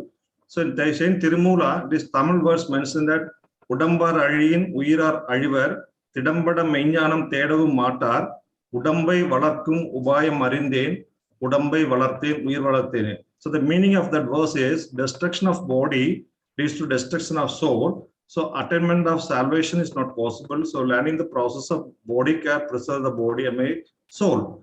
So the perfection, that means Jivan Mukti is the ultimate aim of Siddha. Jivan Mukti, salvation in this life with the body rendered immortal. So immortality is the main aim of Siddhas. So the way of Siddha is very simple for healthy living, is to live according to the laws of nature and is beyond the narrow divisions of caste, creed, religion, color, and nation. So this system is for all living beings, not only for human beings, all living beings. That is the hallmark of this system. Even the medicine in Siddha system defined as one that cure physical ailment is medicine, one that cure psychological ailment is medicine. This is also in Tamil verse Saint Tirumular, Maruppadu Udal Noyi Marandana Lagum, Maruppadu Uda Noyi Marandana Chalum, Maruppadu Ini Noy Varamaki, Maruppadu Save Marandana Lame. This is a Tamil song. So meaning is physical ailment, psychological ailment, and that one that prevent ailment is medicine, and one that assures longevity of life is medicine. So this is the main concept of Siddha. So the preventive concept as well as the longevity of life is the main hallmark of Siddha system of medicine. The four aspects of Siddha system, apart from the medicine preparation, the Vadam, that means the alchemical process, that is the electrochemistry that deals with the preparation of higher order medicine, that is the high herbal metal and herbal mineral formulation. It is comes under medicinal process. and also curative aspects with the various herbs, metals, minerals like that. Apart from these two, the Siddha system highly concentrating the yoga and jnana. Yoga means deal with the paths for salvation. This always means Ashtanga yoga, as well as the spiritual concept of Siddha is very important. Many of the Siddhas contributed their knowledge, not only the medicine, but also the yoga and jnana, especially Shivavakyar and Thiruvalluvar. Many of the Siddhas are concentrating the yoga and jnana concept. So the jnana is nothing but Siddha very simply. Tirumula says that Unnai Arindal Unakor Kedile. That means self-realization. You know yourself. That is the jnana. So jnanam is only one, that nothing but self-realization. It is mentioned by Saint Tirumula. Then here I show some chronological representation of different medical systems. You see here, almost all system mentioned here, according to historical view, the Siddha system is very ancient one. It is back to BC 10,000 to BC 4,000. Actually, the Indian culture, when we go through the Indian culture, Indus Valley civilization, the Aryans came to South India in the first millennium BC. Even before the time, the Dravidians should have existed in that area. They had a potent system of medicine for their common ailments. That system is known as Siddha system. So this is very, very ancient system. So the Dravidian culture is very ancient, you know very well. According to historical view, it is clarified very well. After that, Ayurveda, Charaka Samhita, Susana Samhita, and Pavaprakasam, these are 300 BC and 800 BC. Then Unani system, 600 AD. Then Greek system of medicine, 900. Allopathy, the last one is 1800 AD. So this is the last system. So the very ancient system is, there is no doubt at all. According to the historical view, the Siddha system is a very ancient system that is gradually growing along with the Dravidian culture. Now, you can see the lifestyle changes in our country, society. You know very well that the lifestyle diseases are very common in nowadays. Even though our Siddha system or Ayurveda system well explained that how to live, how to eat, how to sleep and everything, but we are often following the Western culture, our lifestyle, our cosmetics and our food habits, and everything is totally changing. Because of this, we are developing so many lifestyle diseases. So it can be preventable. That is why it is by changing our lifestyle, it can be easily preventable. That's why this is called as disease of civilization. So our ancient culture and our diet and our habits and our lifestyle is the seasonal regimen and daily regimen is a very potential to prevent many of the lifestyle diseases in our society. The common causes of lifestyle disease, diet, that plays major role. Diet is very important role, and drug abuse. You see, everyone at present days, I have noticed so many patients, diabetic, hypertensive, and hyperlipidemia. There are so many ailments. They are consuming daily 10 to 15 allopathic drugs per day, and so what will happen? It will create some problems. The continuous administration and cumulative effect of all such chemicals definitely produce some harmful effect. So in this condition, it is better to reduce the drug intake. So the drug-less therapy should be concentrated. So our what will we do? We just change our diet and excessive use of our chemical substances, and also the tobacco chewing and smoking, alcohol is very common in our society, and sedentary lifestyle as well as lack of exercise. Then IAD, so nowadays it is very common. What is IAD? The internet addiction disorder. This is very common because everyone is go through internet and searching so many diseases, and they themselves develop such kind of problems. This is the problem. They themselves develop such kind of problems by searching so many matters in the internet without consulting any doctor. This is the present day problem. Then lifestyle diseases, some examples are hypertension, heart diseases, diabetes mellitus, obesity, stroke, Alzheimer's, cancer, chronic obstructive pulmonary disease, COPD, and depression, chronic arthritis, etc., etc. Even cancer also comes under lifestyle disease. Cancer is next slide. Okay, cancer. There are more than 150 types of cancer, very common in men as well as women. Among this, for men, prostate cancer is very common nowadays, and for women, breast cancer is very common. All such a type of cancerous growth is only because of our lifestyle modification. There is no doubt at all. By changing our lifestyle, by changing our dietary pattern, definitely we can prevent many type of cancer. And also the colorectal cancer is very common in present situation because of the obesity. So obesity is the main cause for developing colorectal carcinoma, both men and women. So what is Siddha principle? Siddha preventive, in Siddha, preventive and curative therapy are the conjoined one. So all the Siddha medicine that definitely, and it is not a single, it is a compound preparation that definitely correct our system. You know very well that our body itself has some healing mechanism. So the drugs supporting our body and balancing the body and protect the body from various ailments. This is the mechanism of Siddha drugs.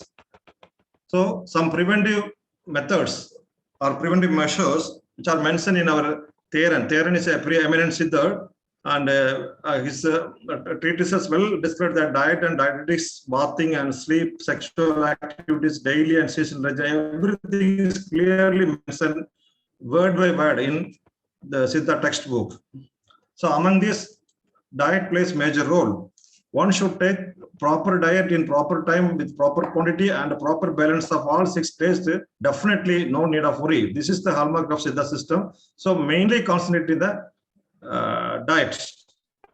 So the clinic starts from the kitchen itself. We must understand that when kitchen is very clear, when kitchen is very prompt, we need not worry about any diseases. So that 6 taste is very important. Rather than the modern medical system, they are concentrating only carbohydrate, fat, protein, vitamins, minerals like that. But in our ancient culture, the combination of taste is very responsible for digestion, absorption, metabolism, and thus maintain proper nutrition, and thus prevent many sorts of ailments. You see that there are 2 types of nutrition. One is malnutrition and other one is malnutrition. You see the difference. Both are commonly in somebody is without food, living without food, there's starvation, and economically very poor people, they are under malnutrition. Somebody is, there's no kitchen, they are going to shopping mall or food mall and eating plenty of food, that is malnutrition. So the 2 types of nutrition existing in our country because of the lifestyle and because of the poverty. And regarding the food items, Siddha system insisting that tender vegetables should be consumed. That is very good for health. All tender vegetables should be consumed, and tuber better to avoid all tubers, and especially the karanikaranga, that means yam. So one type of tuber which is commonly used in Siddha medicine, as well as Tamil people, they are using this tuber, which is highly effective for this parodical name is Typhonium trilophytum, which is highly effective for many of the colorectal problems. Many of the colorectal problems that does even prevent the colorectal carcinoma, because this tuber contains rich amount of dietary fibers, carbohydrate, and also contains carotene, folic acid, niacin, thiamine, and sterol, beta cytosol. So all such things are highly effective for the small intestine and prevent many type of colorectal problems. And bathing and oil bath should be taken 4 days, once in 4 days. Actually, nowadays we are forgetting that this type of oil bath. And even in Tamil Nadu, there many people are doing oil bath regularly once in 4 days. But we are forgetting that such oil bath. So this each and everyone should take some oil, depends upon the body temperament, as advised by the physician. And this apply all over the body, not only the scalp, apply all over the body and leave it for half an hour or 40 minutes, then take warm water bath. So during the oil bath, it is better to avoid several things. That means the non-vegetarian food and day sleep, exposure to sunlight and sexual activity, everything should be avoided. So what is the benefit of oil bath? Nourishing the 5 sense organs, cleansing and strengthening the body, promotes immunity and delay the degeneration. Once so properly taking this oil bath, no need for going any therapy center for oil massage or for steam, no need of panchakarma. So regularly taking this oil bath once in 4 days is highly effective for many type of lifestyle diseases as well as the degenerative changes. And panchakarma is the combination of 5 herbal formulation that mixed up together and grind with milk and apply on the scalp. So weekly once enough for this. So this panchakarma is very effective for preventing many sorts of ailments, which is clearly mentioned in Siddha textbook. And while sleeping, we should notice the following: better to avoid day sleep. But nowadays, you know very well that many of the people are working full night and sleeping in daytime. This is the main problem going in our society. So better to avoid day sleep or evening sleep. Lying on left lateral position is the best one for sleeping. Don't smell aromatic substances. When we smell aromatic substances at night time, that disturb our brain cells. That's alpha cells, gamma cells, delta cells. There are so many cells that disturb the cells and affect our sleep. And better to take warm milk before go to bed. It's very good for health. But nowadays, nobody is taking milk because there are so many mispropaganda regarding the milk consumption. But the milk should be very proper. That is very important. Milk should be proper. Milk is very good for growing children and all age group. So according to researchers also prove that the good night sleep is very essential for preventing many of the lifestyle diseases. It is very clear. You may kindly sum up now, huh? Yes, sir. Only features, sir. Only features. Only features. Now let's come to the prevention of communicable diseases. So daily regimen, our regimen should be very daily regimen, seasonal regimen, everything mentioned in our textbook. And good bowel habits is very important for preventing male type of communicable and uncommunicable diseases, and physical activity, sleep, and everything. The Siddha 2 herbal preparation is very effective for preventing communicable disease. That is Nilavembu Kudineer. It's a combination of 9 herbs and which is very effective for chikungunya and dengue type of fever. And also the Nilavembu Kudineer is highly effective for post-viral arthralgia, highly used by many of the people by this post-viral arthralgia problem. And the Kabajara Kudineer is recently, it is highly effective for the preventing as well as treating mild to moderate COVID patients. In Tamil Nadu, there are several centers, Siddha COVID care center treating with the Kabajara Kudineer. It is a combination of 15 herbal drugs, which is highly effective for mild and moderate COVID positive cases. So I come to, because of the lack of time, I conclude my way. So the health system, now everyone know that allopathy is in the domain. So integrated approach of Ayush healthcare system with the allopathy is the only way to prevent many of the communicable and non-communicable diseases. This is my humble suggestion. Thank you very much for the patience listening. Thank you, sir. Thank you, Professor Vijay Kumar, for you have rightly made a plea for integrated medicine, because that is the holistic medicine, and it takes care of all aspects of our personality.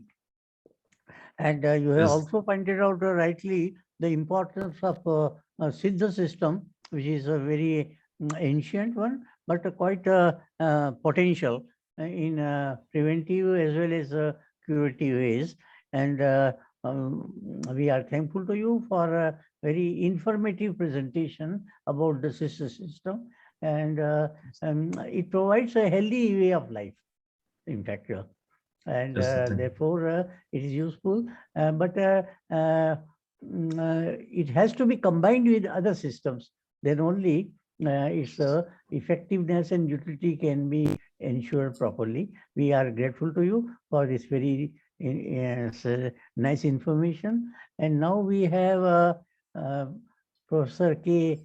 Rajakrishnan Nayyar to make his presentation. He is from Shantigiri Research Foundation, and I think Guruji will like to introduce him.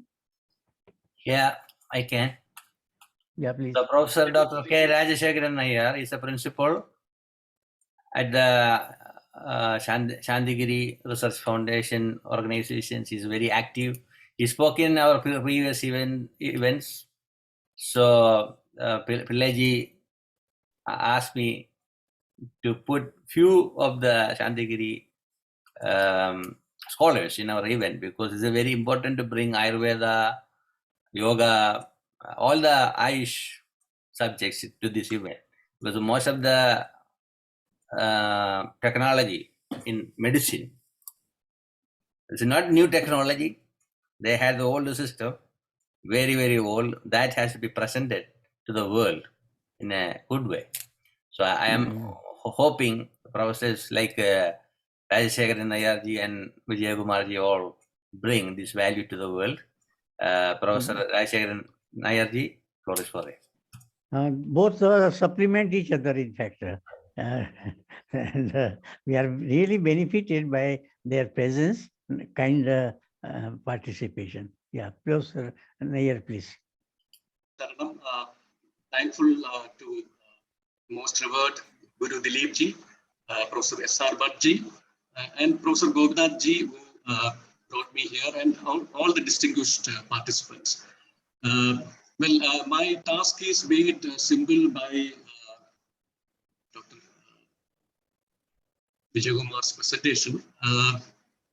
I do not know I can do justice to the broad area of this session. I am not a philosopher. I'm a public health person, almost 30 years of experience in Jawaharlal Nehru University, New Delhi, in public health. And then I came to Shantigiri, and now I'm also heading the Public Health Institute in Kerala. Professor Gopinathji wanted to contextualize the problem of traditional medicine in the present day context, and also the problems that the society faces in the present context, and also raise some practical issues. And that's where it is important to relate whatever we discuss in the 7-day conference to the practical issues that the society faces. I will try my best, and let me contextualize the whole theme on lifestyle diseases. I mean, Dr. Vijayakumar has already mentioned this, and the role of Indian medical systems. And this has become especially relevant in the context of the present complex epidemiological scenario, in the context of the pandemic that the world is facing now. One cannot isolate the trends from the overarching socio-cultural trends and shifts that are taking place in various societies, starting with food, our own health services, and also our psycho-spiritual attributes. I'm not a philosopher, I am a psychoanthropologist, and I would like to sort of focus on what is happening in a society like Kerala. I mean, I'm focusing on that, especially, I mean, to highlight the broad theme that we are discussing today. The emphasis on food, which has already been mentioned, which is the most fundamental need for sustaining oneself. There's a sociological dimension, and apart from, of course, the biological dimension and the medical dimension, which has already been mentioned. This was recognized by Karnagara Guru in Shantigiri, and in many societies, a community orientation and a collective endeavor can be observed not only in preparing the food, but also in consumption. I mean, however, in recent times, as mentioned earlier, we are witnessing what we call it as the parota culture that has engulfed many Kerala homes. And the efforts to revive simple Kerala cuisines was truly remarkable. That is what happened in Shantigiri. We tried to revive the simple cuisines. And evidently, Guru had the vision to foresee the deleterious impact of such a food culture. And that kind of a culture has changed dramatically in recent years, with more people opting for eating out and takeaway joints. And most of these foods can be classified as unhealthy junk food. The studies available globally show that there is a strong association between dietary habits and its impact on health. Some of the associated health outcomes are already been mentioned. I am not going to repeat whatever has been said by my earlier presenter. And the food culture in Kerala is one of the major contributing factor for the high prevalence of non-communicable diseases, especially diabetes. And though the way of, and it's through the way of life of Shantigiri that by constantly trying to adhere to the traditional cuisines, it's believed that a healthy society can be built in all its meanings. Now, Guru had also had the vision to foresee harmful practices like alcohol consumption, which were discouraged. It is now evident that alcoholism has a major share in the existing morbidity and mortality profile in Kerala, and it's a extremely emerging public health problem. As a public health scholar, I find that this is one of the most serious and deleterious problem that the Kerala society is facing. Apart from socio-economic impacts, the compulsive habit which causes serious emotional and familial crisis, including mental, marital discords, and all kinds of suicides. In different parts of the state, it's a state-sponsored violence. The state on human souls who want to kind of unload the pains of life and hard labor after carrying them over their head for the whole day. When you watch the long, when you travel in state, you can find the long and often a very boisterous crowd in front of such outlets, the alcohol outlets, and one could see the pain and suffering. Written all over their face. They all look the same everywhere. State with wrinkled, parched faces and premature old age symptoms. Apart from alcoholism, drugs, especially use of cannabis, is also picking up in Kerala, which is already mentioned. I will not go into the details of this. It has also had negative impacts on the youth. And alcohol consumption is also a major risk factor for many non-communicable diseases. And such risk factors were widely prevalent across all socioeconomic categories. And this coupled with physical inactivity, nutritional inadequacy, smoking, all resulted in a scenario of high prevalence of diabetes, coronary heart disease, and hypertension. Studies show that the physical inactivity and sedentary culture are very common in many Indian states, largely due to the new employment trends in India, which is, again, I'm repeating whatever has been said by my earlier presenter. And also the serial culture of constantly watching TV serials by both genders. And it is also adding to the so-called Fat India project. You can see, the kind of fat which is being deposited in human beings in Kerala. And this is especially applicable to the middle and upper classes. Although in some states like Kerala in India, non-communicable diseases have shown a secular trend, which means that it affects all classes across different socioeconomic categories. It is in this context that one has to see the state is one of the most highly medicalized societies in the world. It still takes pride in being a society with readiness to access to all kinds of health facilities, and even with the slightest distress, when people go to the health center. And what we observe, and at least in some of my writings, my own studies, anthropological studies, we see a syncretic health culture shaped by a historical process involving traditional Vaidya, the various systems of medicine, the modern medicine, and of course, they all take care of health, and people have a sort of a equidistance with all these different kinds of systems of medicine. But it is also worrisome that we also celebrate sickness. It's a natural process which is happening in the state. What I call it as the Vaya syndrome. In many Keralites ask, why are you not well, when they meet first time in the morning, as if they expect a positive answer. And vaya means not feeling well. It's also a common expression which you hear in common chats and casual conversations, as if it is normal to be like that. And it is much of this medical discourse in Kerala has evolved due to this orality. I mean, the anthropological phenomena, what I call as orality, which continues even now. The present COVID pandemic has only strengthened such an orality, especially the Vaya syndrome.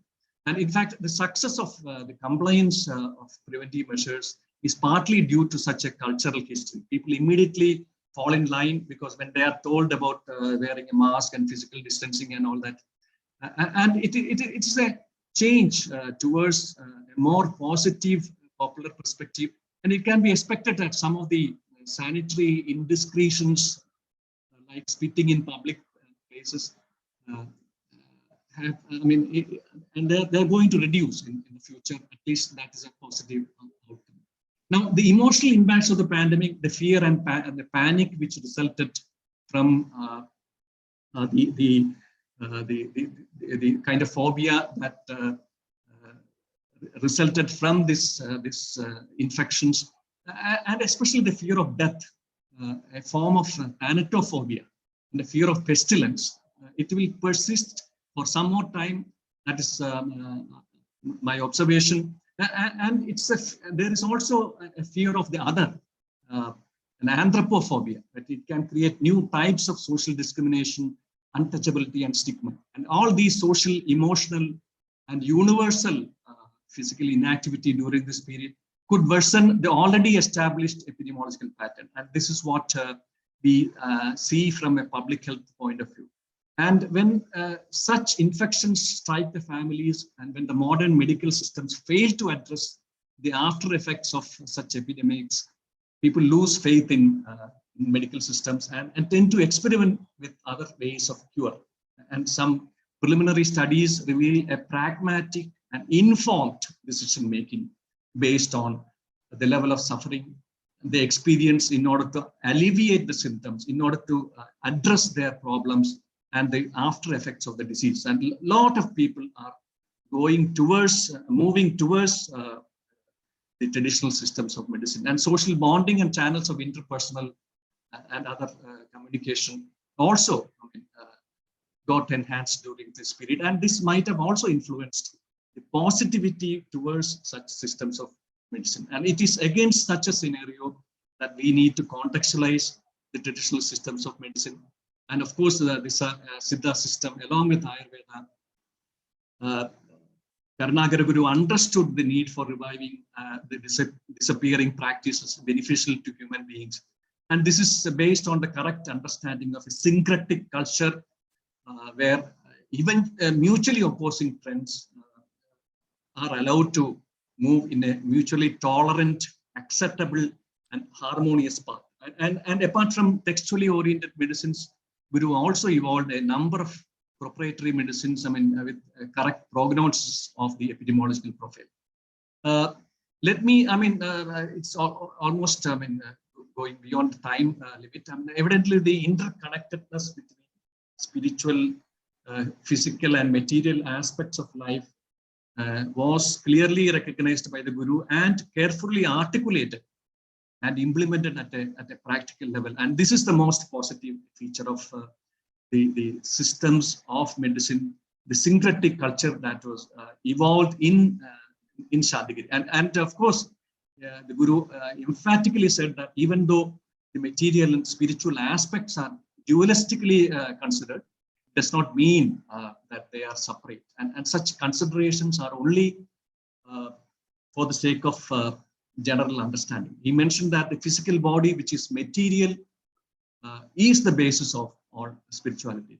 So therefore, let me conclude by saying that the essence is the realization that such spiritual, material, philosophical moorings would be useful to evolve the present society than a discourse based on selective bias, which can only instill hatred and abhorrence. And that is why in the present context of pandemic, where our existence, even our existence itself is questioned, and the modern knowledge is being questioned because there is a lot of uncertainty, and people are not taking decisions on the basis of evidence, but they are taking the decisions on the basis of eminence. And that's why such practical aspects need to be brought to the front and shown to the world that there are alternatives that are available in the world which need to be focused in the present context. Thank you very much for giving me this. Thank you, Dr. Nair, for a very positive and informative presentation. You have rightly emphasized the need for a healthy diet, good food, which is conducive to longevity and preventive for all sorts of diseases. You have pleaded, following Guru Karunakara, the need for synthetic health culture. It's a very good idea, synthetic health culture, wherein you have a holistic approach to combine the wellness of the body, the mind, and the spirit. So that's and you also refer to what is called as the fear of death and fear of the other. Well, all these are the modern phenomena, and they need to be overcome, but that can be done only by a pious conduct, virtuous living. So we are thankful to you for your very nice presentation. And over to Guru Dileepji, please. Thank you. Thank you. It was beautiful to listen, Dr. Professor Nayarji.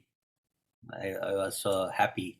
I know we need more time for this type of dialogues, but because of the time limit and a lot of speakers, and first time, we have to plan it next time very well. Thank you. Appreciate it. Thank you. So our next speaker is Reverend Susana Malcolm. She's advisor and global council member of the Value community, long time friend of mine, and the student of Rabbi Joseph Galpamine, who brought us to the interfaith movement in the West. Even though Vivekananda and the Parliament of World Religion had an inter-religious movement, and even Narayana Guru had a beautiful inter-religious conference in Kerala, Alway. After that, I am seeing the biggest actions happen because of the Rabbi Joseph Galpamine, Swami Buaji Maharaj, Swami Sachidananda, like a team. I used to work with them. And through their organization, All Faith Seminary, I met Reverend Susana Malcolm, originally from Italy. She just came back from Italy after a long travel with her family and friends. And without further delay, I want to invite Reverend Susana Malcolm. Flourish for you. Namaste. Namaste. I'm honored to be here. So as Guruji had mentioned, I was raised Christian, Catholic, and it was through my interfaith studies that I came to understand Hinduism and practice meditation for many years. But in this, instead of talking about religion, I think in this conference, I want to share some personal experience with Aerovedic and alternative medicine. So I grew up in the United States. My grandparents lived to 103, 108. Most of my aunts and uncles lived into their 90s. Why? They lived in Italy, pure food, very little pollution. So I grew up in the States where we eat a lot of chemicals in our food, as you know. I smoked at one time. I don't from decades. So in my 30s, very stressful life before I became a minister, in corporate life, working 16 hours a day, I became very, very sick. And I could not digest food. Now, this might sound strange to you, but I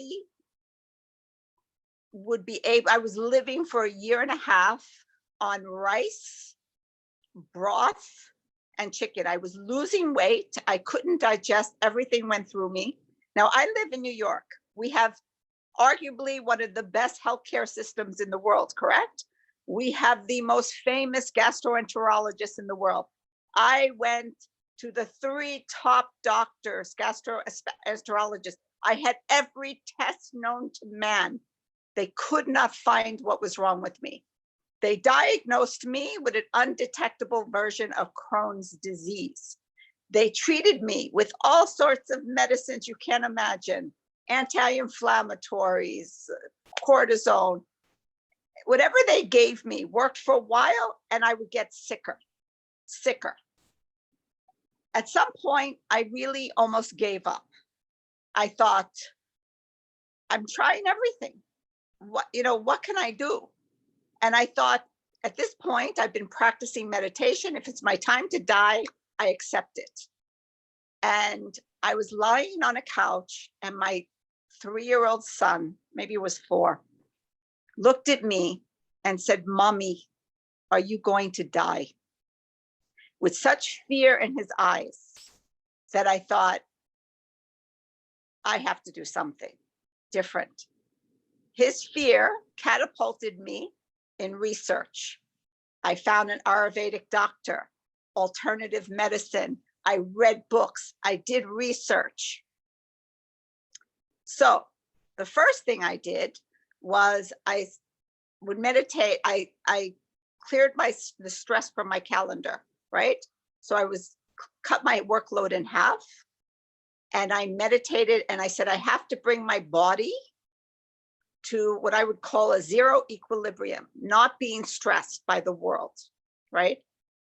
And then I went to naturopath doctors, and I was given foods to eat, and all the doctors here have spoken. It was primarily vegetarian. I thought, I can't eat this. I can't eat anything. I could only eat rice. And they were saying, no, this is the worst thing you can eat.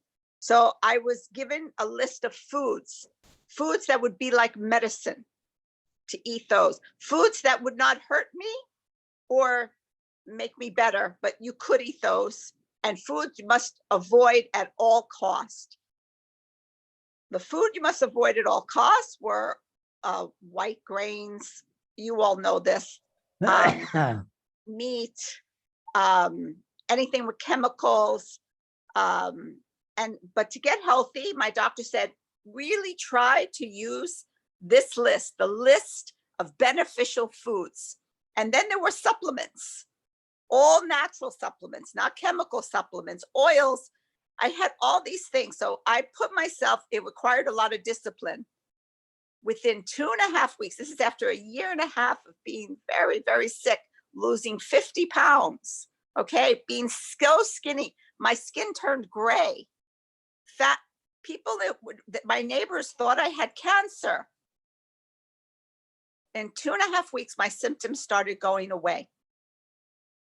And when I would go back to our Aerovedic doctor, I said, the other thing I learned to listen to my body. Like, for example, if I ate something that made me feel good, or if one supplement I noticed was reducing my symptoms, I would go back, discuss it, and we'd increase it. Within 4.5 months, my symptoms disappeared. Okay? Within 1 year, I could eat anything I want.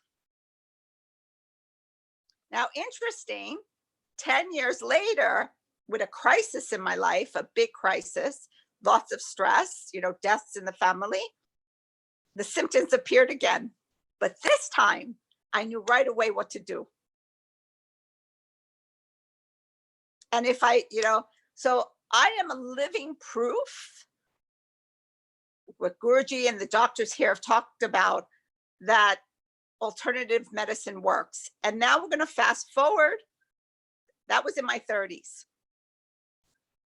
When I was 54, I was diagnosed with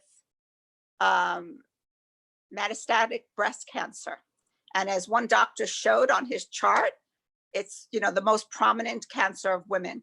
I will argue that in the United States, I don't know if people know that the #1 killer in the United States is heart disease. Okay. #2 killer of the entire population is breast cancer. What people don't realize though, the fact that breast cancer mostly, you know, 99% affects women, it really is per capita the #1 killer.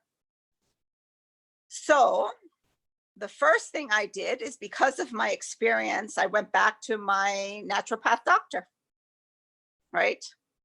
And I did not throw Western medicine out the window. I did a balance, right? I did a balance. And I didn't do everything that Western medicine, because, for example, I did not do chemotherapy. I knew that if I did chemotherapy, my immune system would be so crushed that I would not be able. And also for my type of cancer, chemotherapy was unnecessary, even though they say that's what they normally do. But the naturopath, I can't even tell you, like, for example, the fact that I had to have some radiation, and, you know, one doctor mentioned that vitamin D, people have cancer are very, very low in vitamin D, right? So simply I started taking 10,000 vitamin D a day, the most natural. Take sun.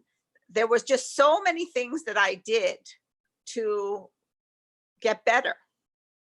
And right after I finished treatment, I went back to my Aerovedic doctor, and I said, I need to detoxify, you know, from the medication, from the radiation, everything they gave me. And so I went on a detoxification diet. And also, you know, meditation was key. I would go into surgery imagining, you know, health. I would be in radiation, instead of thinking that these were poison death rays that were going to give me a secondary cancer, I would imagine them being light, you know, from the divine healing me. So mental health is also very, very, very important. And I'll tell you a story that after I finished treatment and I went on this detox program by my naturopath doctor, I was in a meditation prayer group. And this, I remember people said to me, you just had cancer? You look like you're glowing. How is that possible? And I remember saying, because I've been in a meditative state for 4.5 months. Because when I got sick, when you're facing life-threatening illness that could kill you, the first thing you must do is align with the divine. And, you know, I'm a minister, so I believe spirit first, right? Spirit first. Heal the spirit and the rest will align. I found here, I have this on my website from Sri Chinmoy, Indian. I meditate so that I can inundate my entire being with the omnipotent power of peace. When you inundate your entire being with the presence of a divine peace, what happens? You know, when we're in a state of fear, I found when I'm in a state of fear, you get cancer. Oh my God, you're going to die. You have to go beyond the fear, beyond the emotions, behind the mind, to a centered, to the I am presence. It says, you know, in the Gita, you know, Krishna says to Arjuna, with all, you know, with a fraction of my being, I am. You go to that place. From that place, you ask your questions, clarity, what path you should take, inner peace, strength, confidence. It's very, very, very important. So when you're very sick, you have to make sure your spirit is healthy, aligned with the divine. You have to empty your mind of negative thoughts, clear your mind. You have to calm your emotions. And one thing I found, joy is medicine. And I had joy even in the middle of cancer treatment. Every day I would do things that bring me joy. I would watch funny movies. I would smell flowers, and even when things are at the very worst, there can be joy. And also, when people are sick, what makes them more sick is fear. It's natural, we're human. But there is a way of going beneath the fear. Beneath the fear. Because we are divine. We can access the entire universe. We are the universe. We can tap into that even when we are so sick, and we can heal ourselves. And so I've had 2 major life-threatening illnesses. And I will tell you that by the spiritual practice and naturopath practice and doing intelligent research, you can heal. You can heal. And since you're talking about COVID, I would also say, Guruji, you know this, my husband had COVID, my son got COVID, and somehow I did not. So anyway, thank you for your patience and listening to me. There were all these esteemed doctors talking, but I thought I would just add a little bit of personal experience. Yeah, that's a real testimony of a person's life. That is very important, so people can understand the value of the system. A lot of time when we talk about the... Very good, thank you. Professor, yeah. So the thing is, a lot of time when we talk about the natural lifestyle, people don't understand. They don't have experience, or they have the dogma against it, So here we are bringing, and even one medicine, homeo medicine, cannot useful for everybody. The system is different. Each person's body structure is different.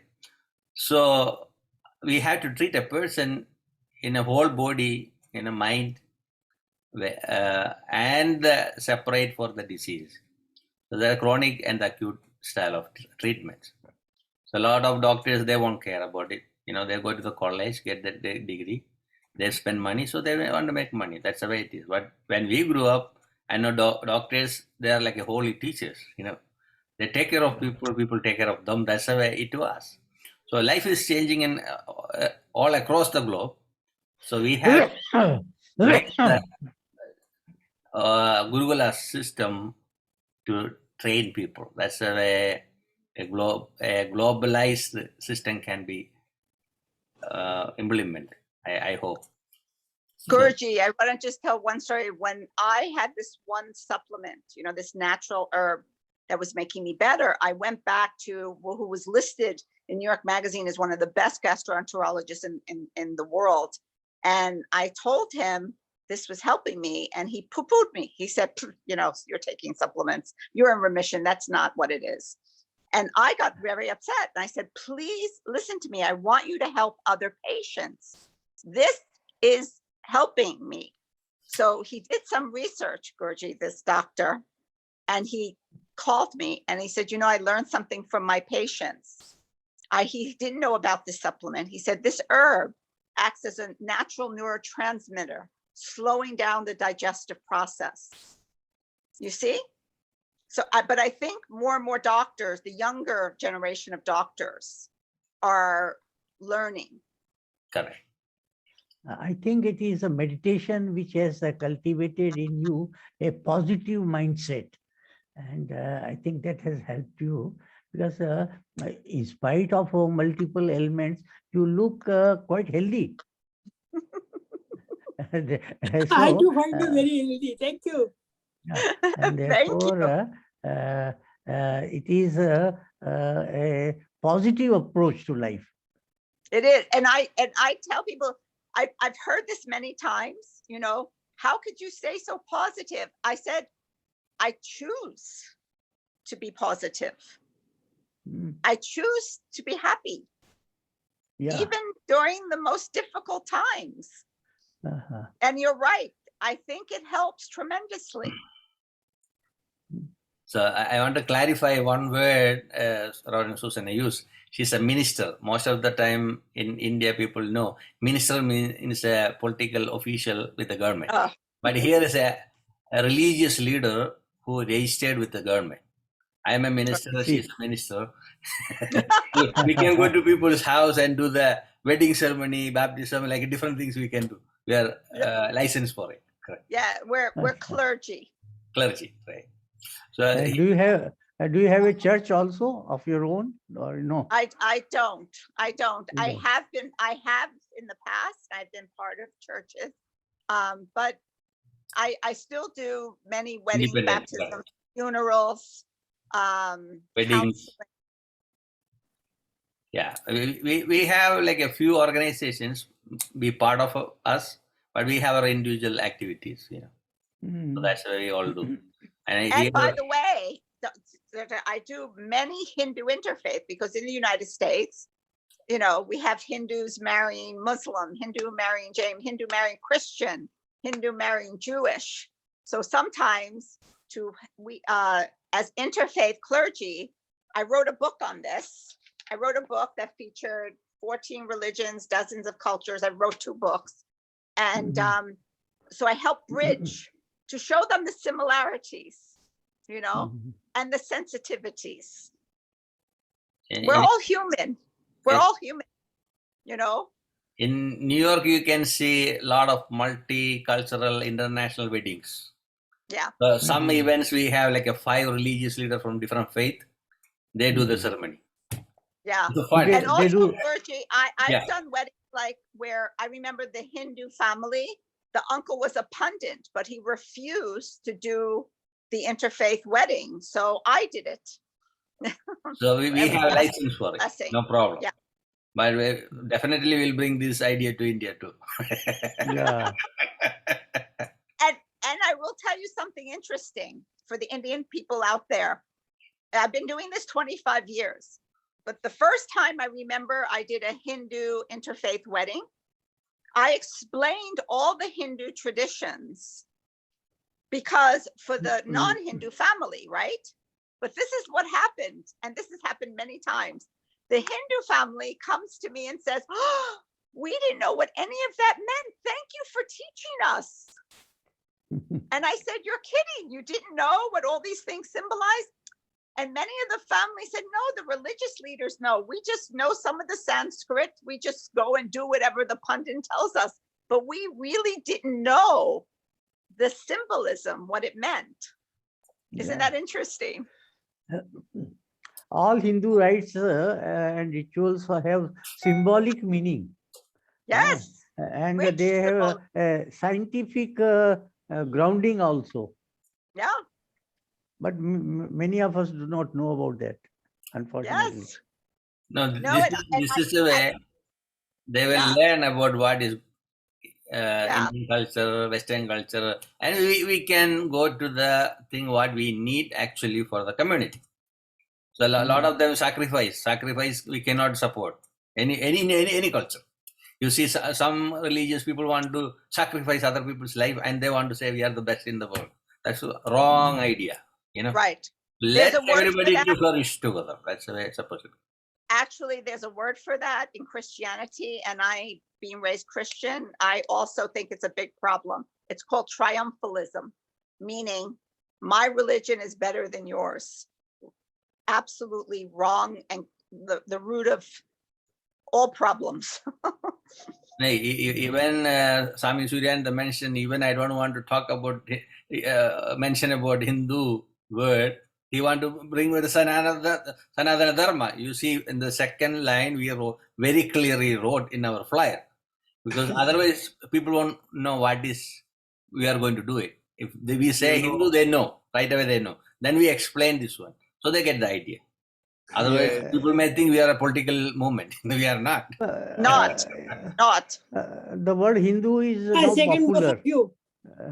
Sanatana is not that popular as Hindu, but we can equate the two. Hindu Dharma means Sanatana Dharma only. So like last day we had a ceremony with all the religious leaders and the politicians, and they invited only clergy people from Christian community, Jewish community, and Islamic community. All other people are just standing. They don't want to invite us to do the prayer. So one of our leaders said, "What is going on?" I said, "We don't have to say anything. When we do, we invite everybody." Yes, sir. As you know, my preferred sentence is "Ekam sadvipra bahuda vadanti." Yeah. You know? Thank you so much. So I want to thank all of you. We had a beautiful event today. Tomorrow we have New York Senator John Liu is going to join with us. I got a phone call from his assistant, and they all are happy what we are doing. All are watching online. They want to see what is going on, you know. So I talk with a lot of officials in the federal level and the state level and the city. And definitely in future, they all will support us in different ways. And I want to invite some of the religious leaders and political leaders to visit India. Yeah. And from India also they can come here. So that way we'll have a nice bondage between people. And if all working together, the world will change. Yeah. Well, to celebrate our life. There has to be people-to-people contact. Correct. Not just at the state level, but national level, state level, local level. We don't want to. But that is people-to-people means some sort of feeling of fraternity is to be cultivated. So, like all one. One example, I met Karnagara Guru long time back. After 25 years, I am reconnecting with them. Through the Shantigiri ashram, all the research center doctors are coming. So a lot of time it happened. You know, we meet some people and we go through our life. The later it will come back. So only thing I had to make sure we should accept every single being around us where we met in our life. Bring them back to our life. That's very important. With the Suryananda, we know since 2005. You know. Yes. So many, even boss are 30, 40, approximately 39 years. He was my professor. So we connect, you know, whatever in our life, fine. So thank you, everyone. So see you tomorrow. Next 3 days are very important for us. So please join and bring your family and friends. Thank you. Every day we shall have some luminary, religious as well as academic luminary. And we shall have very fruitful deliberation. So we invite you to be present on all the remaining 3 days. Thank you very much. Thank you, Bhatt sir. Thank you so much, Paul. Namaste, namaste. Namaste. Thank you. Thanks to all of the speakers. Yeah, thank you. Thank you, Professor. Thank you, Doctor. Namaste to all. Thank you all. Isabel. Hi, Pete. Bye. Thank you, Guruji. Thank you. Thank you. We end with the prayer that everyone be happy. Yes. Loga samasta suvino bhavantu. Yeah. And also free from all disease and ailments. Thank you.